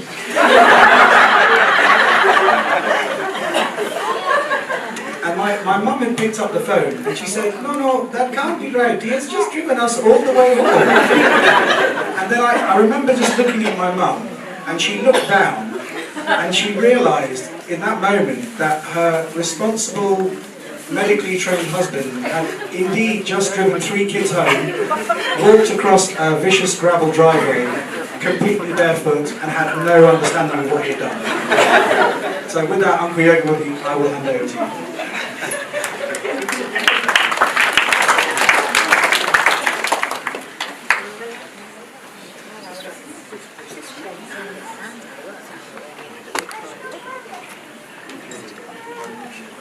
How do I follow that? I'm just a friend of Vamadevan and also the Thampiahs as a family friend. And, we heard Vamadevan and going to hear more as a husband, as a father, as a cousin, all sorts of facets, and as a doctor. I'm going to focus on a short speech, so I'm going to focus on him as a community man building up the Tamil School. So my view is going to be through the Tamil School and we see what happens. The Birmingham Tamil School was, I always described as the brainchild of Vama and Himalayas.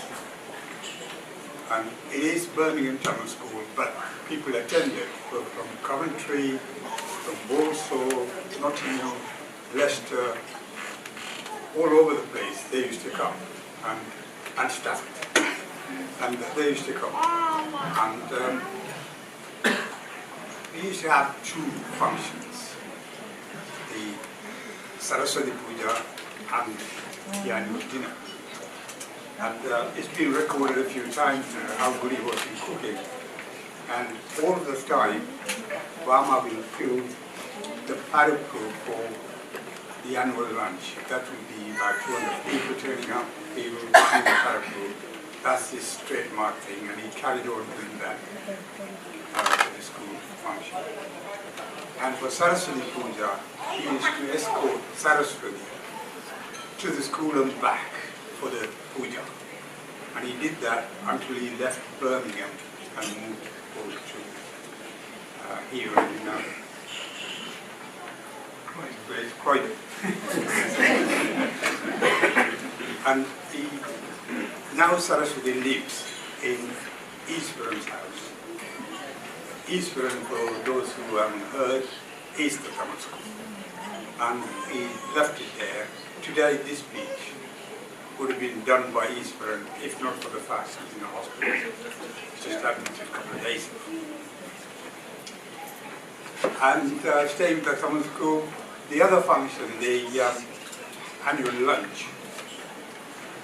And the best part of the annual lunch is all the children, every one of them will participate and perform on stage. Early years, we never had a music teacher or anything. And all the training is done between Nimalays and other parents. And we used to have rehearsals. Actually, the rehearsals were better and more enjoyable than the real event. And invariably it's held in our place or in Bahamas, more often in Bahamas. And when we go there, Vama is not the one who just goes around and get the kids to come here, you're singing, you're dancing, you're doing this. No. It's all done by Nimalays. And dragging them away from the computer games and then, come on, start doing this and what have you. He never tells anybody what to do. But he quietly go in and fry some prawns and make some food. As been said before, he'll be whistling or talking, telling jokes with us, and he will do that. And while we were doing that, he would just give us some his trademark iced coffee. And we will be singing away and then doing this. And he'll never get involved with organizing. But when it comes to doing things with the kids, he'll leave that to other people to do. But he has his own style of being. You know, care? Of course he cared. How he cared was different. He would say, hey, Kiki, or a chocolate, and we'll just call kids like that. And we had some rhythm lessons started. And the one girl who started doing rhythm was Abby. And she cut her hair short so that when she's doing rhythm, her hair will not so bad. And Vama, every time he sees her, he'll go, Tati Tom Nam. But he used to do that. And Gajan and Jagan, they are my brother's kids from Nottingham. And they were small. They had a good rapport with Obama, and he would say, come and do an impression of fish. And they would do that with their lips. And he was doing things like that. And my son is proud. Every time he sees Obama sees him, he goes like that. To his foresighted expression. Yeah, Obama was, he loved the kids. And the kids loved him. They seen something in Obama which is special. Because he's not the arm waving and jumping on the stage with the microphone or wanting a position in the hierarchy or in the business. He's always quiet, what's needed and good. He always says that to do the necessary, you don't need a position. If I may say that in Tamil, Udavi Sayya, Padavi Thevi, that was his motto. And he lived it, and I can see from other speakers exactly the same message being given. When it comes to the love of the kids see something in him. Not just a mannerism, something in his face. You know, they say, Ahatin Alatin Muhatin Thing. When I say that in English, the face is a reflection of the mind, or should I say, the heart. Yes, Vama was a man with a human heart. The God that decided to take his soul. So for us, Vama means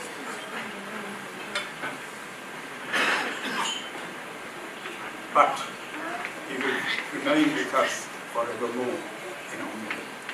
Thank you very much.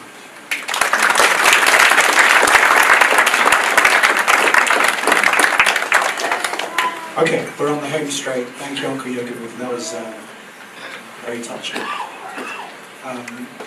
The next speaker is Abdullah. He's already on his way. I think everyone in this room knows you. He is the son of my Amma's older sister, Jagadiswari, or as we all call her, Pethamal, Pethi. And they grew up, 3 minutes away from us in Birmingham. He and Umarka were part of our everyday life. They knew my mum and dad during some of their very best years before Parkinson's entered our world.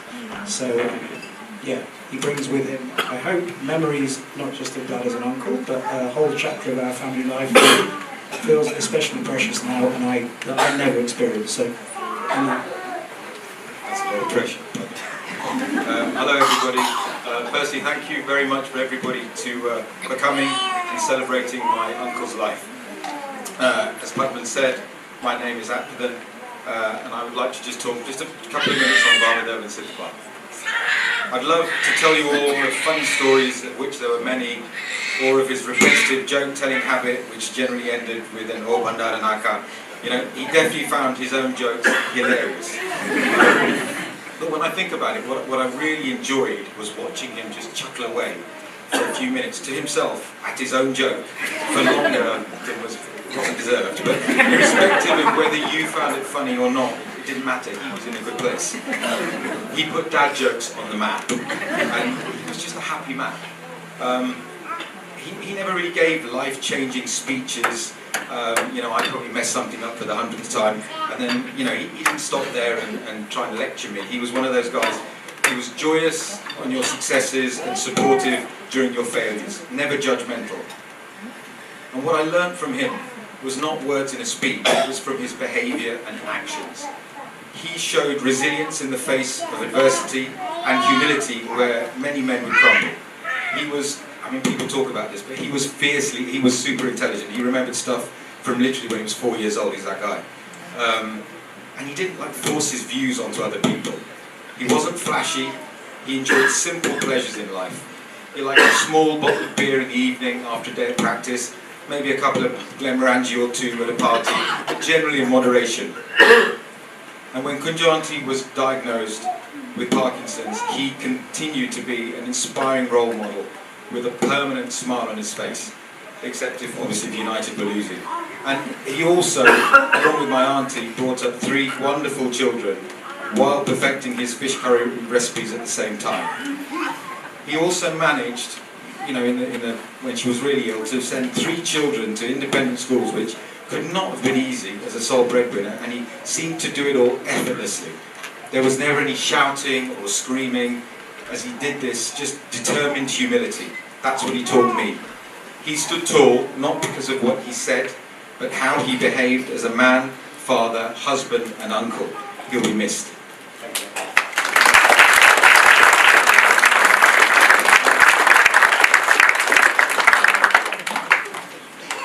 Very much up to them. The next speaker is Uncle Kanagaratnam, another one of Abba's great friends from Eastbourne, and part of what I can only describe as a rather legendary motley crew. Is he there? Okay. Don't worry, that's okay. This crew also included some of the usual suspects over here. Uncle Joe the Lingam, who is at a 60th batch reunion at the moment in Sri Lanka, but has written a testimonial in the programme. And also the dearly missed Uncle Kamarajan. I just wanted to reference this because it was a massive point in my dad's life. The sudden loss of Uncle Kamali and more recently, Dad's close friend, Uncle Lawrence, left a massive void in my dad's life, one that he never really managed to fill. I like to think that the three of them are all together now, somewhere in the sky, ordering a 4-for-3 meal deal at the old house at home pub round the corner from us. They used to do this for many years. It's not clear who got the fourth meal. But I think it was probably Uncle Camel. What has never faded are the memories of weekends, summers, and even foreign holidays spent with these wonderful families. And I'm so happy that so many of them are here today. Those moments live on very strongly for all of us, I think. Uncle Canix, I'm sure you can share a few of them now.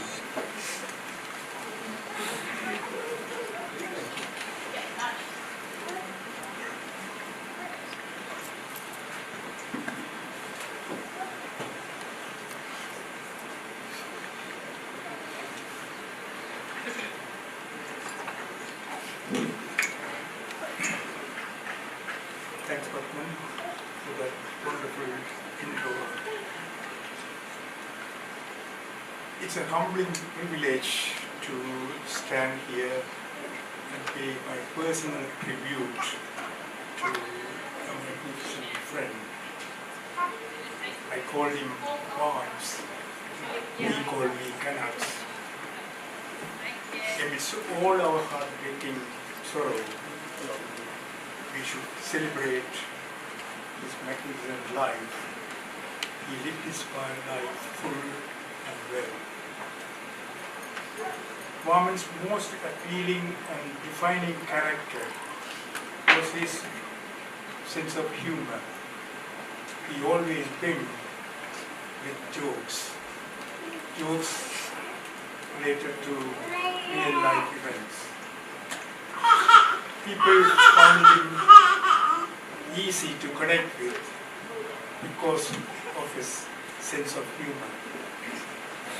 A few hours before he peacefully passed away, he sent a WhatsApp message helped by Padman.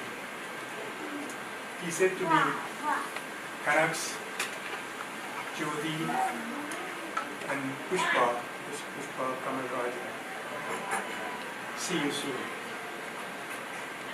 To me, it meant a great deal, and now frankly, it seems even more meaningful. As Maithili said to me, no doubt he is up there in heaven with his soulmates Dr. Kamalrajan and Dr. Sivapati Madan, sipping their favorite whiskey and possibly expecting us soon. Of all the most gifts in my life, Barman's friendship was very special. It began 16 years ago by pure chance when he joined me to work at Trincomalee Base Hospital. We were roommates for more than 2 years in a small room we shared selflessly. Across the dining room there were 2 other small rooms holding 4 beautiful young ladies. One of them was Nirmalesa. From day one, we found our companionship joyous and invigorating. In Trincomalee, Sri Lanka, despite overwhelming workload, with many other friends, we had great times at the beautiful beaches, at Saina Bay and at Nilavani. Frequenting local cinemas, especially the ones that gave free tickets for doctors, and the Chinese bar that served cool beer for Warman. Warman loved movies and romantic melodies. He was a passionate follower of cricket and loved seafood. He had a special affinity for crab curry. He quickly made friends with our live-in chef and made him adopt his ideas to improve the quality of the curries, especially by adding tamarind. It was in Trincomalee I had the privilege to watch his very perceptible romantic moves towards his beautiful. Our move across to UK failed to separate us. If anything, it enhanced our closeness as a small, intimate circle of friends with Dr. Kamal Rajan, who sadly passed away 2 years ago. And our friendship helped to cope with many financial crises, the ebbs and flows of life, and grew stronger, underpinned by mutual respect and trust, above all, our inspiring children. Kind, affectionate, and generous in everything he did, at work and outside work, Vaman exuded unique tenderness and compassion that made him greatly admired by his patients, adored by his colleagues, and the wide network of friends. Despite the time we spent with him and his family in Trincomalee and subsequently in Birmingham and also in Eastbourne, remain as golden, unforgettable times of our lives. Always calm and considerate, he responded to whatever life threw at him with a great sense of humor. Warm and simply loved people. He always found something interesting and delightful in people's behavior, especially those behaviors outside the norm. His positive outlook to life was infectious. He had amazing memories for hilarious events of the past and remarkable ability to present even morbid events with a light-hearted humor and inimitable, unstoppable laugh. I needed to tell Vance, my magnificent friend, that I am very grateful for the friendship you have made. Grateful for the beautiful times and the hospitality whenever we visited him. Grateful for his open hands of generosity and kindness. And grateful for his graceful, affectionate bond with our children. As I said, a couple of hours before he passed away, he spoke a few words. He said to me, he would see me, Jolie and Pushpa.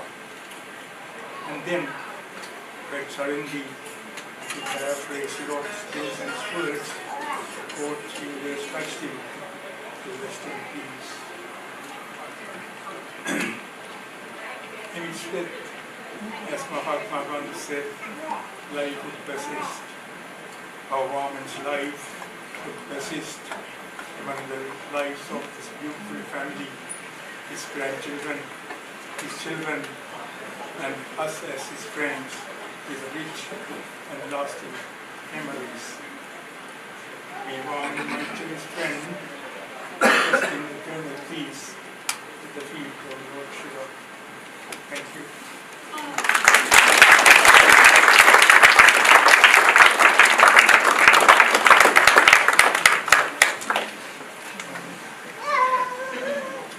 Okay, thank you, Uncle Clemens. That was incredible. Over to our last speaker. This guy really does need no introduction. Velapale Kuhanendran is my father's brother-in-law and my mother's oldest brother. As all of you know, he lives just around the corner from my parents here in Croydon. And over the last 10 years especially, since Amma and Appa moved down here, he and his wife Sandra, my aunts, have spent a huge amount of time at 8 Bushy Road and were an indelible part of their everyday life. Again, as many of you know, you never know quite what you're going to get with a Vega Polika and Indian speech. If it doesn't start with the words, "My mother was a pauper," I'll be disappointed. Orphan, sorry. But he specifically asked to go last, which feels entirely appropriate. So with that, VK, over to you.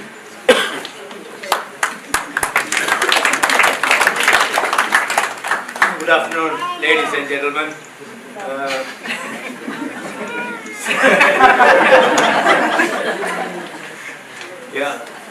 Thanks for coming today and waiting all this time, almost 3:30, ready for lunch.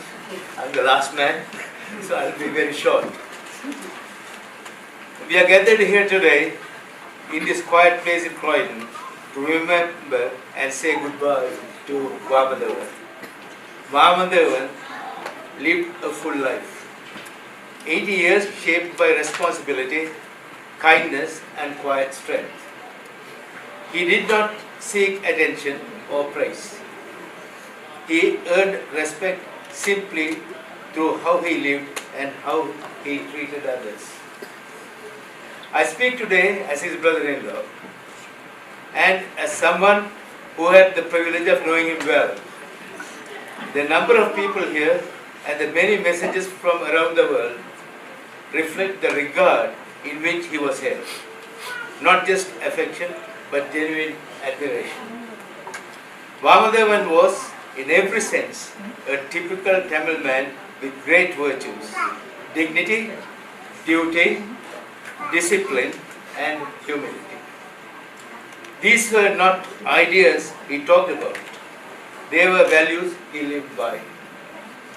He was deeply religious, but never one to preach. His faith showed itself in his actions, his sense of responsibility, and the integrity with which he lived. At the center of his life was his devotion to his family, especially to my sister Kunju. When she was diagnosed with Parkinson's, he did not hesitate or complain. After the diagnosis, during the long years that followed, and right to the very end, he stood firmly by her side. He showed his love not through words, but through constancy, through presence, attention, and responsibility.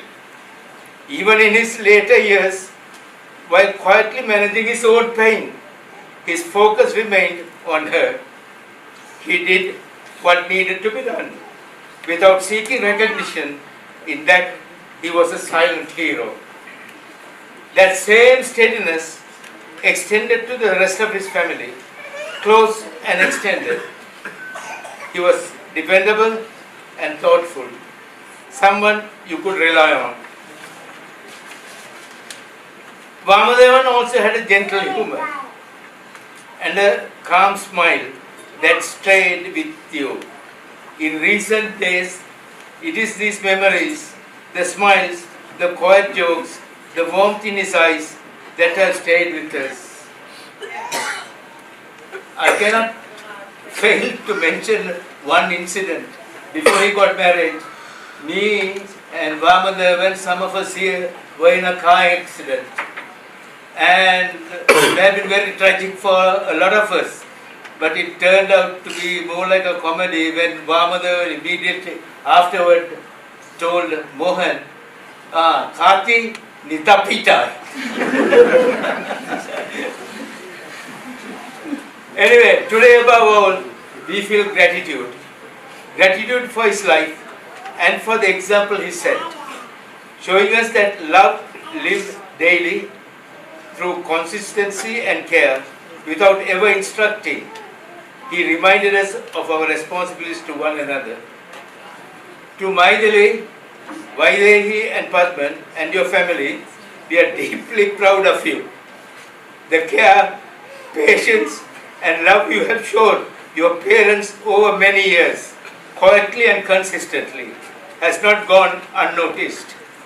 It is a true testament to the values you were raised with and to the example set by both your mother and father. In you, your legacy is already alive. Vamadevan, thank you for your steadiness, your devotion, and your goodness. You will be missed. May your soul rest in peace. Goodbye.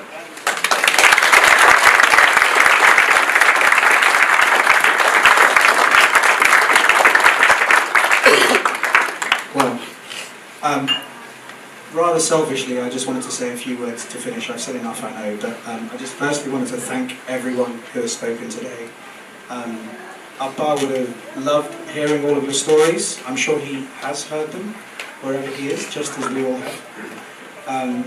I'm so grateful that you've given the next generation the chance to hear firsthand what a complete legend Thampiah Vamadevan really was.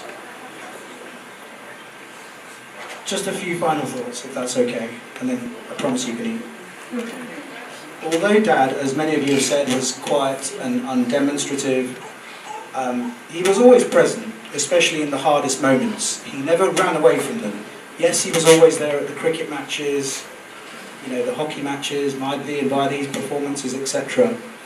But he was also there for all of us in the hardest moments, just as Mary Mama said. Although I felt incredibly protected in my life, which is kind of crazy when you've had a mum who's been diagnosed with Parkinson's at 6, there are 2 times in particular where I have felt like I've truly struggled. And during both, my dad was there for me in his own way, and I think Vamadevan touched upon this earlier, and he put it perfectly. The first was in 2002, when one of my close friends at university, at Cambridge, Adrian, my other friend is up there, died in the Potter's Bar train crash on the way to one of our university basketball matches. I was pretty devastated at the time and went slightly off the rails. And Dad didn't sit me down for a counselling session. That just wasn't his style. Instead, he quietly just booked a father and son trip to Sri Lanka, and we spent 3 fairly extraordinary weeks together, visiting all the parts of the country that I'd never seen, meeting a whole bunch of relatives that I have never met and may never meet again, and discovering sides of each other's personality that we had never known. And I think that trip really healed something within me, and in many ways I think it's those moments that are helping me through this period now. The second time was during my final year at university. I'd been maybe a little rebellious during that year, and I hadn't attended any tutorials. And with a month to go before finals, I was fairly close to a breakdown, I would say. I had to get a 2-1 to get into medical school, and I knew I couldn't really bluff Cambridge University. And my dad sensed that something was wrong on a phone call. Immediately, he drove down to Cambridge that evening after a GP surgery, knowing that he was on call. He immediately packed up my bags and took me home, where I stayed until my exams. Again, there were no big speeches at all. Again, that wasn't his style. But I remember him saying to me over dinner one day, he said, "Whatever happens, you'll be okay. All that matters in the end is your health and your happiness." And that lifted an enormous weight from me. And in the end I did fine, largely because of him. He left this world in the same way he lived in it. Quietly, efficiently, with dignity, on his own terms, without troubling anyone or making any fuss. I feel so privileged to have been there with him at the end. And I know that looking at him in that moment, he was completely at peace with his destiny. It also brings me strength to know that he went just before he became dependent on others. He would have hated that, and mostly he would have hated it because it would have taken away from the care that we could give to Amma, and that was his priority. All he ever wanted was to make sure that those around him were unburdened. He cared so much and carried so much for so many of us, and now he's finally free. So now it's our turn to make sure that Amma is surrounded by the same care, dignity and love that he gave her for the last 50 years. I think that will be how we can honour him. The other thing that has really struck me over the last 10 days is this. I share my family name with 3 of the strongest and most impressive women that I know. That says a great deal about both of my parents. It's very clear that our family dynamic has always been a case of my sisters looking after me, not the other way around.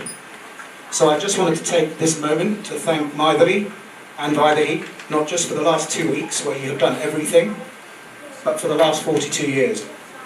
They both carry so many of the best qualities of Amma and Appa that woven into who they are as people and the actions that they perform every day. And I am profoundly grateful that both myself and my children are lucky enough to live under their grace and their quiet, understated guardianship. Together with my superhuman, incredible mother who continues to amaze us every day, as far as I'm concerned, they are my father's greatest legacy. Those 3 women are the measurable key performance indicators of a life incredibly well lived. Thank you all for coming today and for listening. I'm sorry it's taken so long, and I hope that you enjoy speaking to each other and eating the food.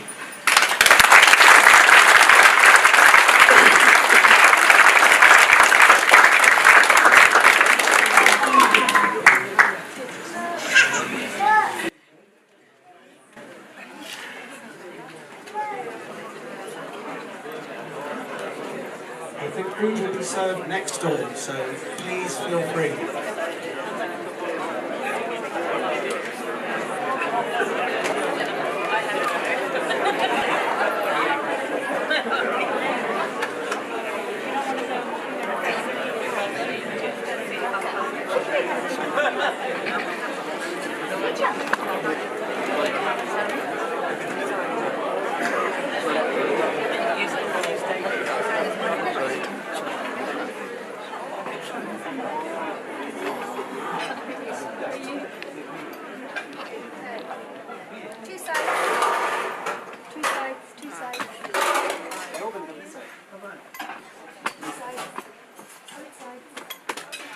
What sides are available?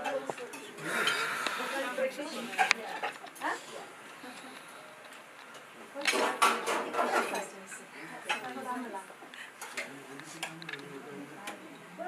Both sides you can serve from both sides to make them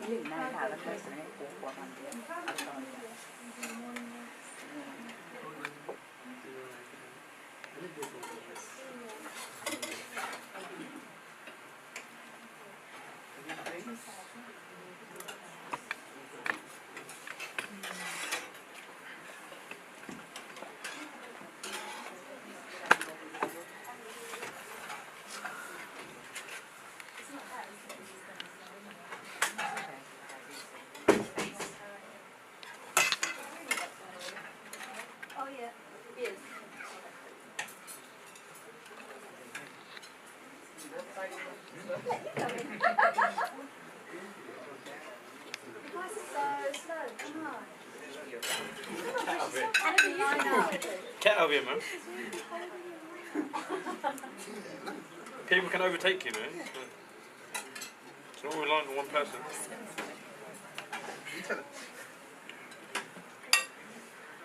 I've moved. Why is it not letting me?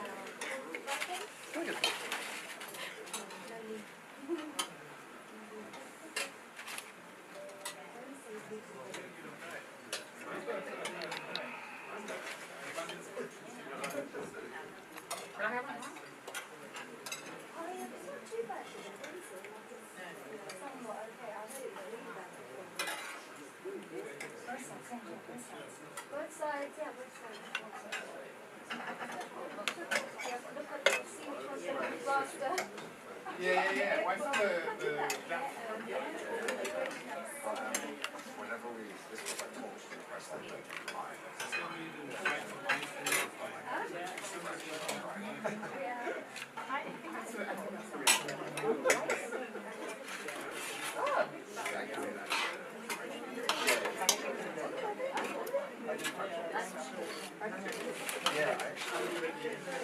I just like so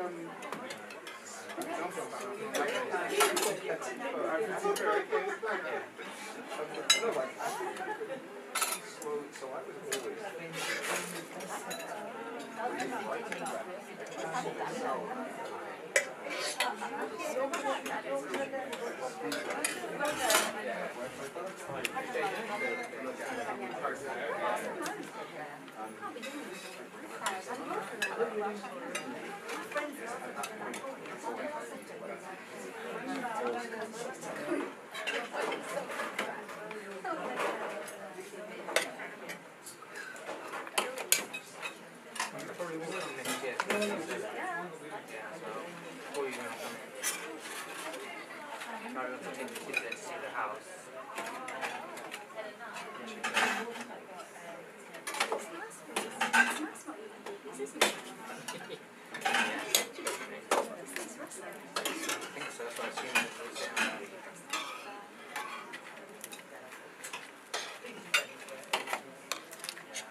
Well,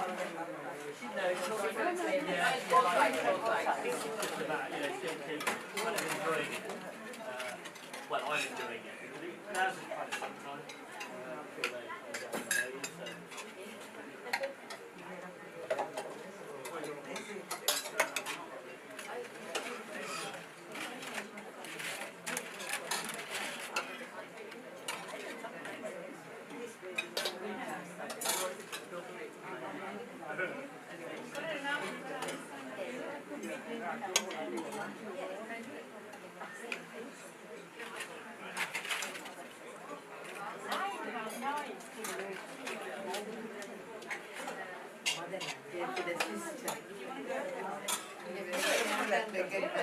sure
Thank you.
Looks very nice.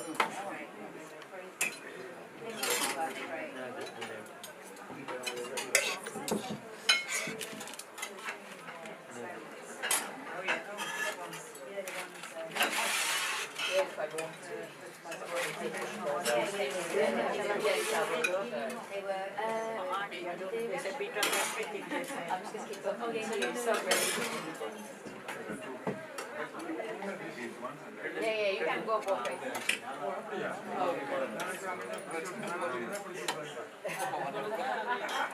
No, because we are serving.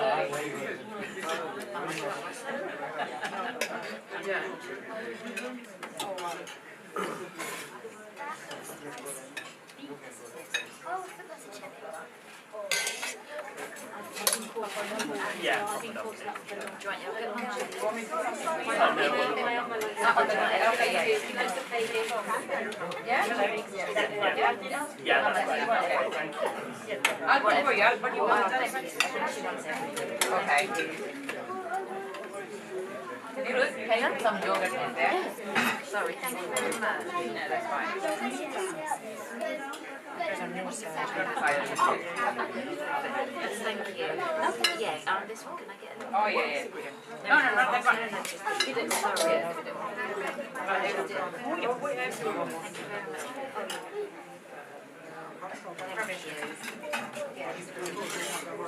This is the last Oh.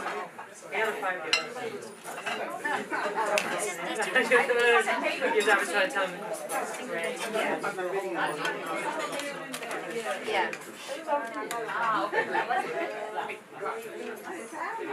I'll get the message for the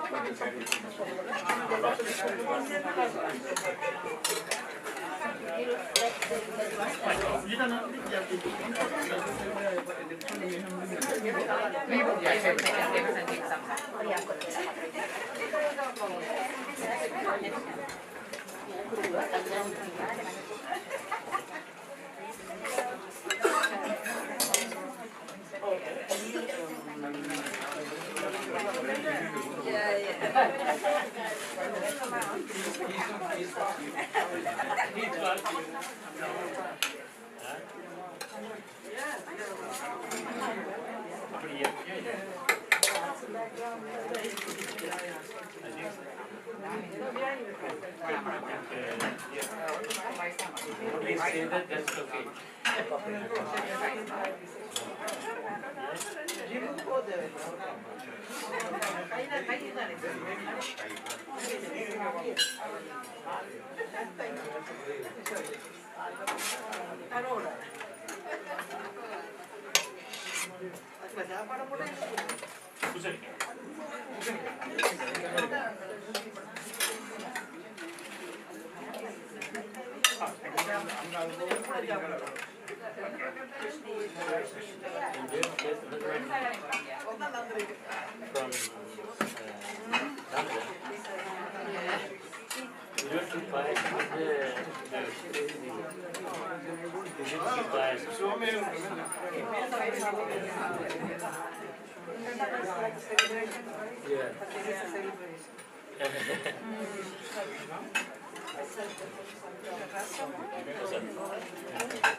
For your brother.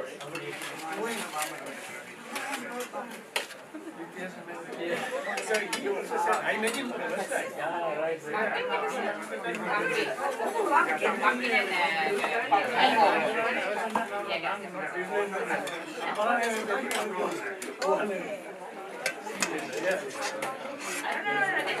I think some of them are like not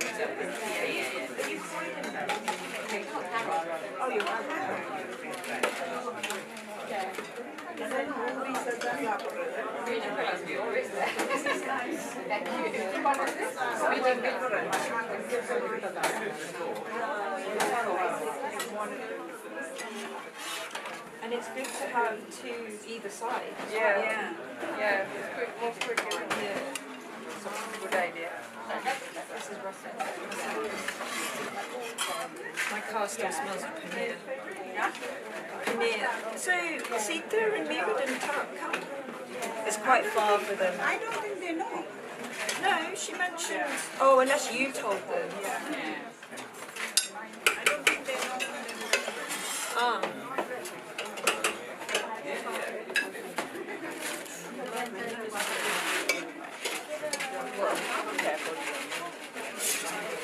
That's bitter, right? Yeah, that's very good. Good for you. Yeah. I like more papadam. Actually, actually.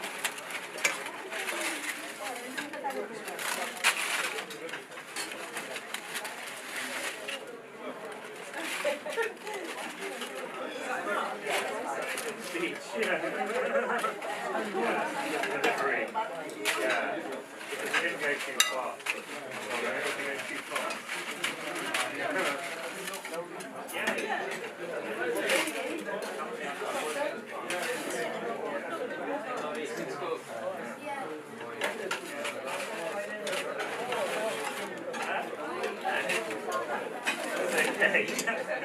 Otherwise it's not interesting.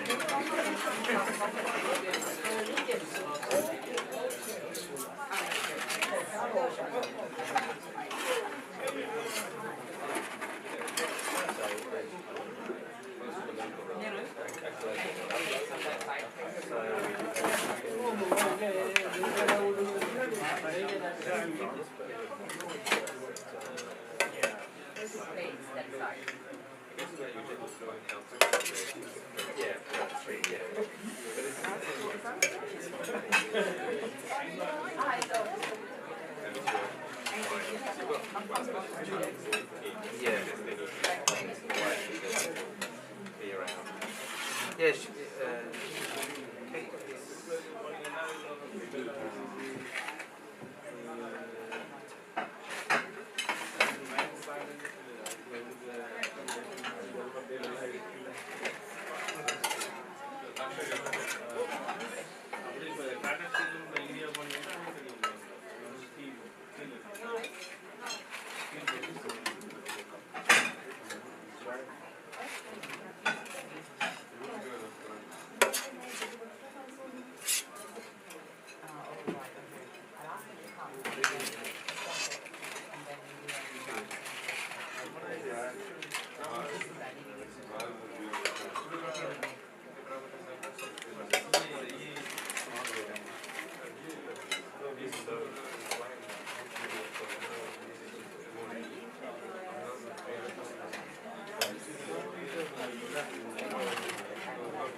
This,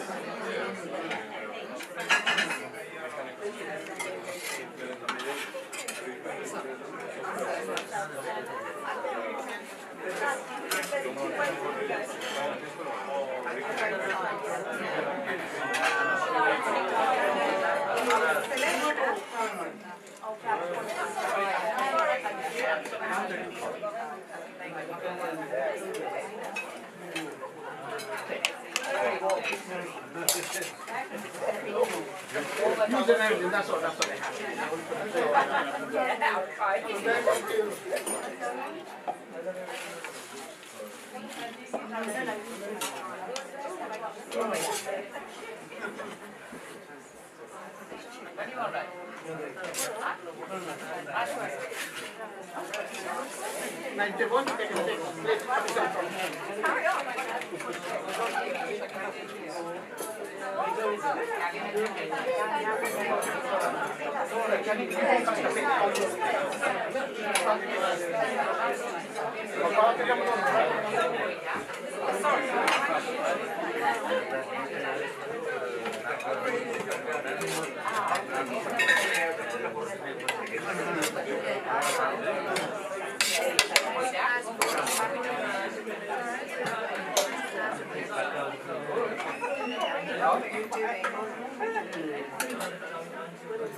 Got a training to do. She sure wants some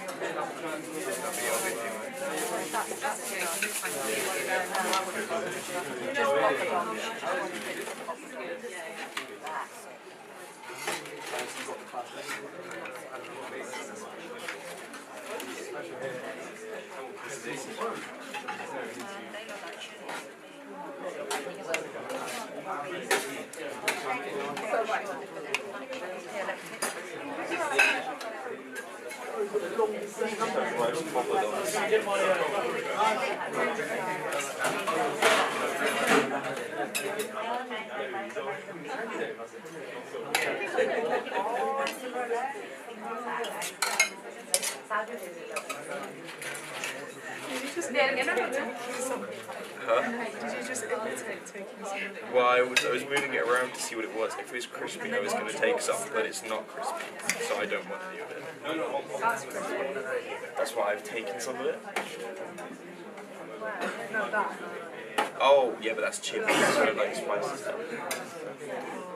Well, I don't mind eating it, but it makes my bowels unhappy for several days. That's quite funny. Yeah, no, like I like if I want to, I can eat like an extra pot, but I'll just be putting myself for days, so it's not worth it. So I just have to settle. You had some of this then. How do you think it would go No, for that is. This is.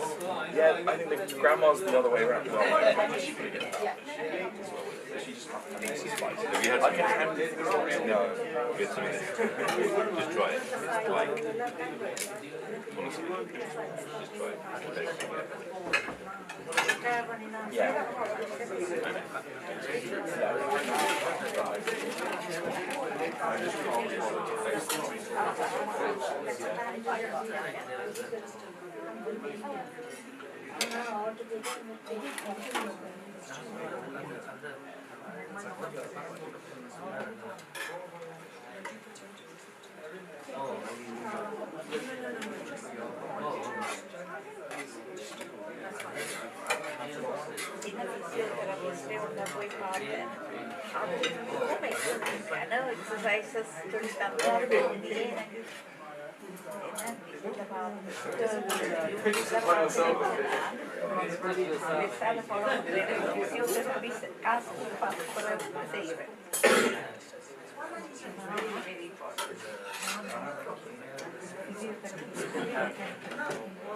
Why am I doing this?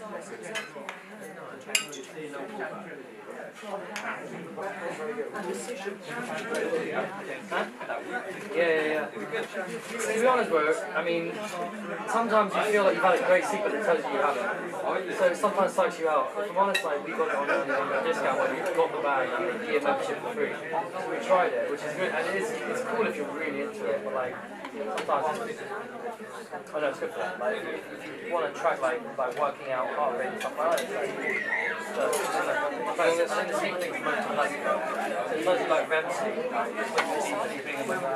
good, but sometimes it's a bit good. Your thing felt, I haven't this morning. Do you want something? I might, that is what it's wearing. Do you want yogurt or not? I assume they are. Yeah, I do want yogurt, but I'll carry that in there. Just like No, I'll carry it. Do you want a bit more? Bring it again.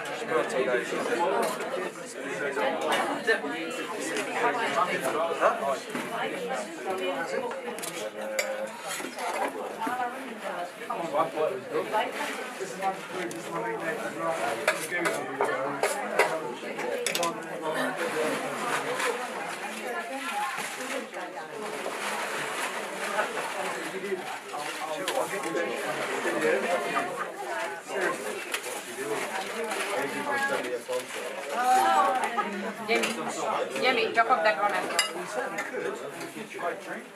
Wait. Yeah. Okay, leave it.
Ramesh.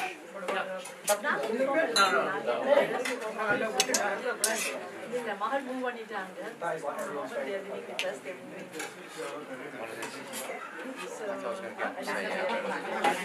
That is like a caring mixed vegetable. This guy did my wedding. My wedding, and he's really good. You didn't know That's is that cassava or? The pumpkin and No. That's dal. 3.5 lentils. Have beans. So logical.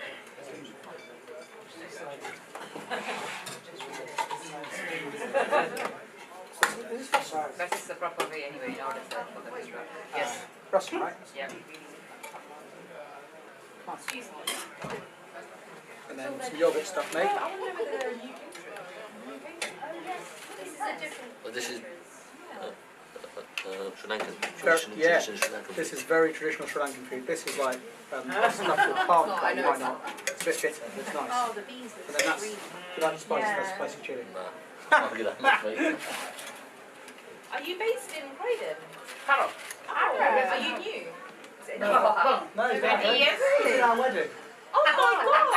And we did Daisy's wedding. My I've dad never was like, had your food. It's really tasty. Pardon? Thank you. It's all sorted, yeah, thank you. We've been since 1997. That's the first we started out. I've never had your food. It didn't even pop out 70 years as well. Huh? Yeah. It popped out 70 years as well. The 70 years. I didn't get this. I know your She's food. too young. She's too young. So you were not, he wasn't in your camera.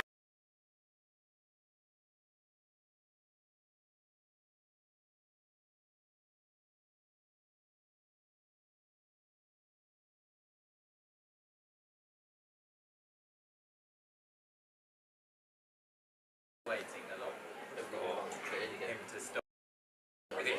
Should again one more last Yeah. I was looking at some of the text or something. I'm hoping Jackie's okay. You were like, it's never going to stop working. Yeah. This was how he did it. I'm glad that you kind of relaxed. But the same what you said about your dad, Oh, yeah. same with mine. You know, we wondered about Chucky Ostomy and seeing how much he loved the baby tree, but he didn't care. He would have, he did, he was miserable with it. I know. Really didn't.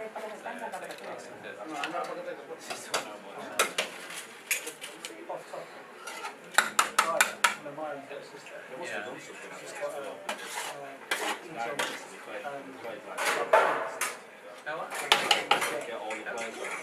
it's 8.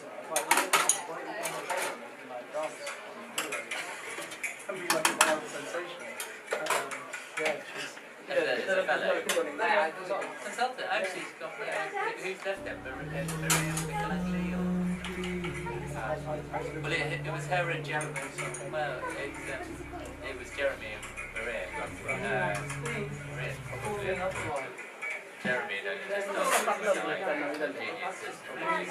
I think I probably will.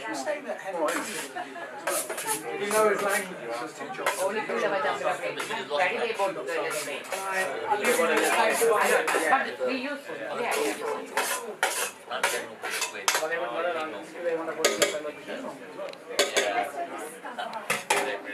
Well, the funny thing in Worcestershire, there didn't used to be much kind of like living off to or anything else like that. When I started, it was 2006, it was 6.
like, yeah, I've got no pension income at all. And we're like, right, but our we get sources, like we get data from HMRC, and then we went and we're like, you've got 3 pension income sources. Like, no, I don't see any pension income. So he doesn't even know what's coming into his own account. That's probably where it goes wrong. Right, that's where it goes wrong. Then we don't know if you do have a nice folder. You have a folder? Oh, we have folders for everything. And then we need to make one for you.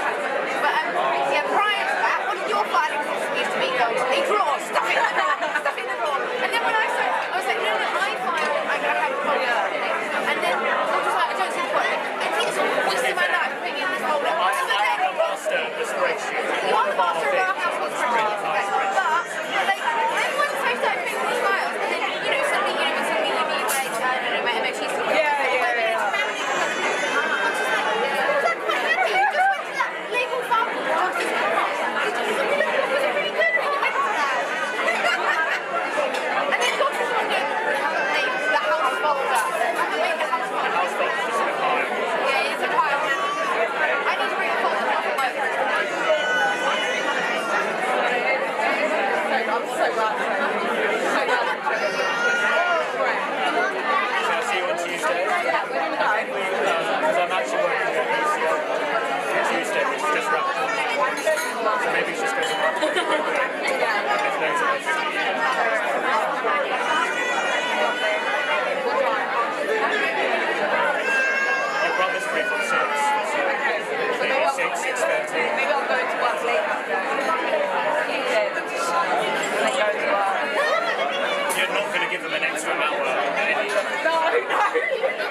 This is that classic Gen Z attitude.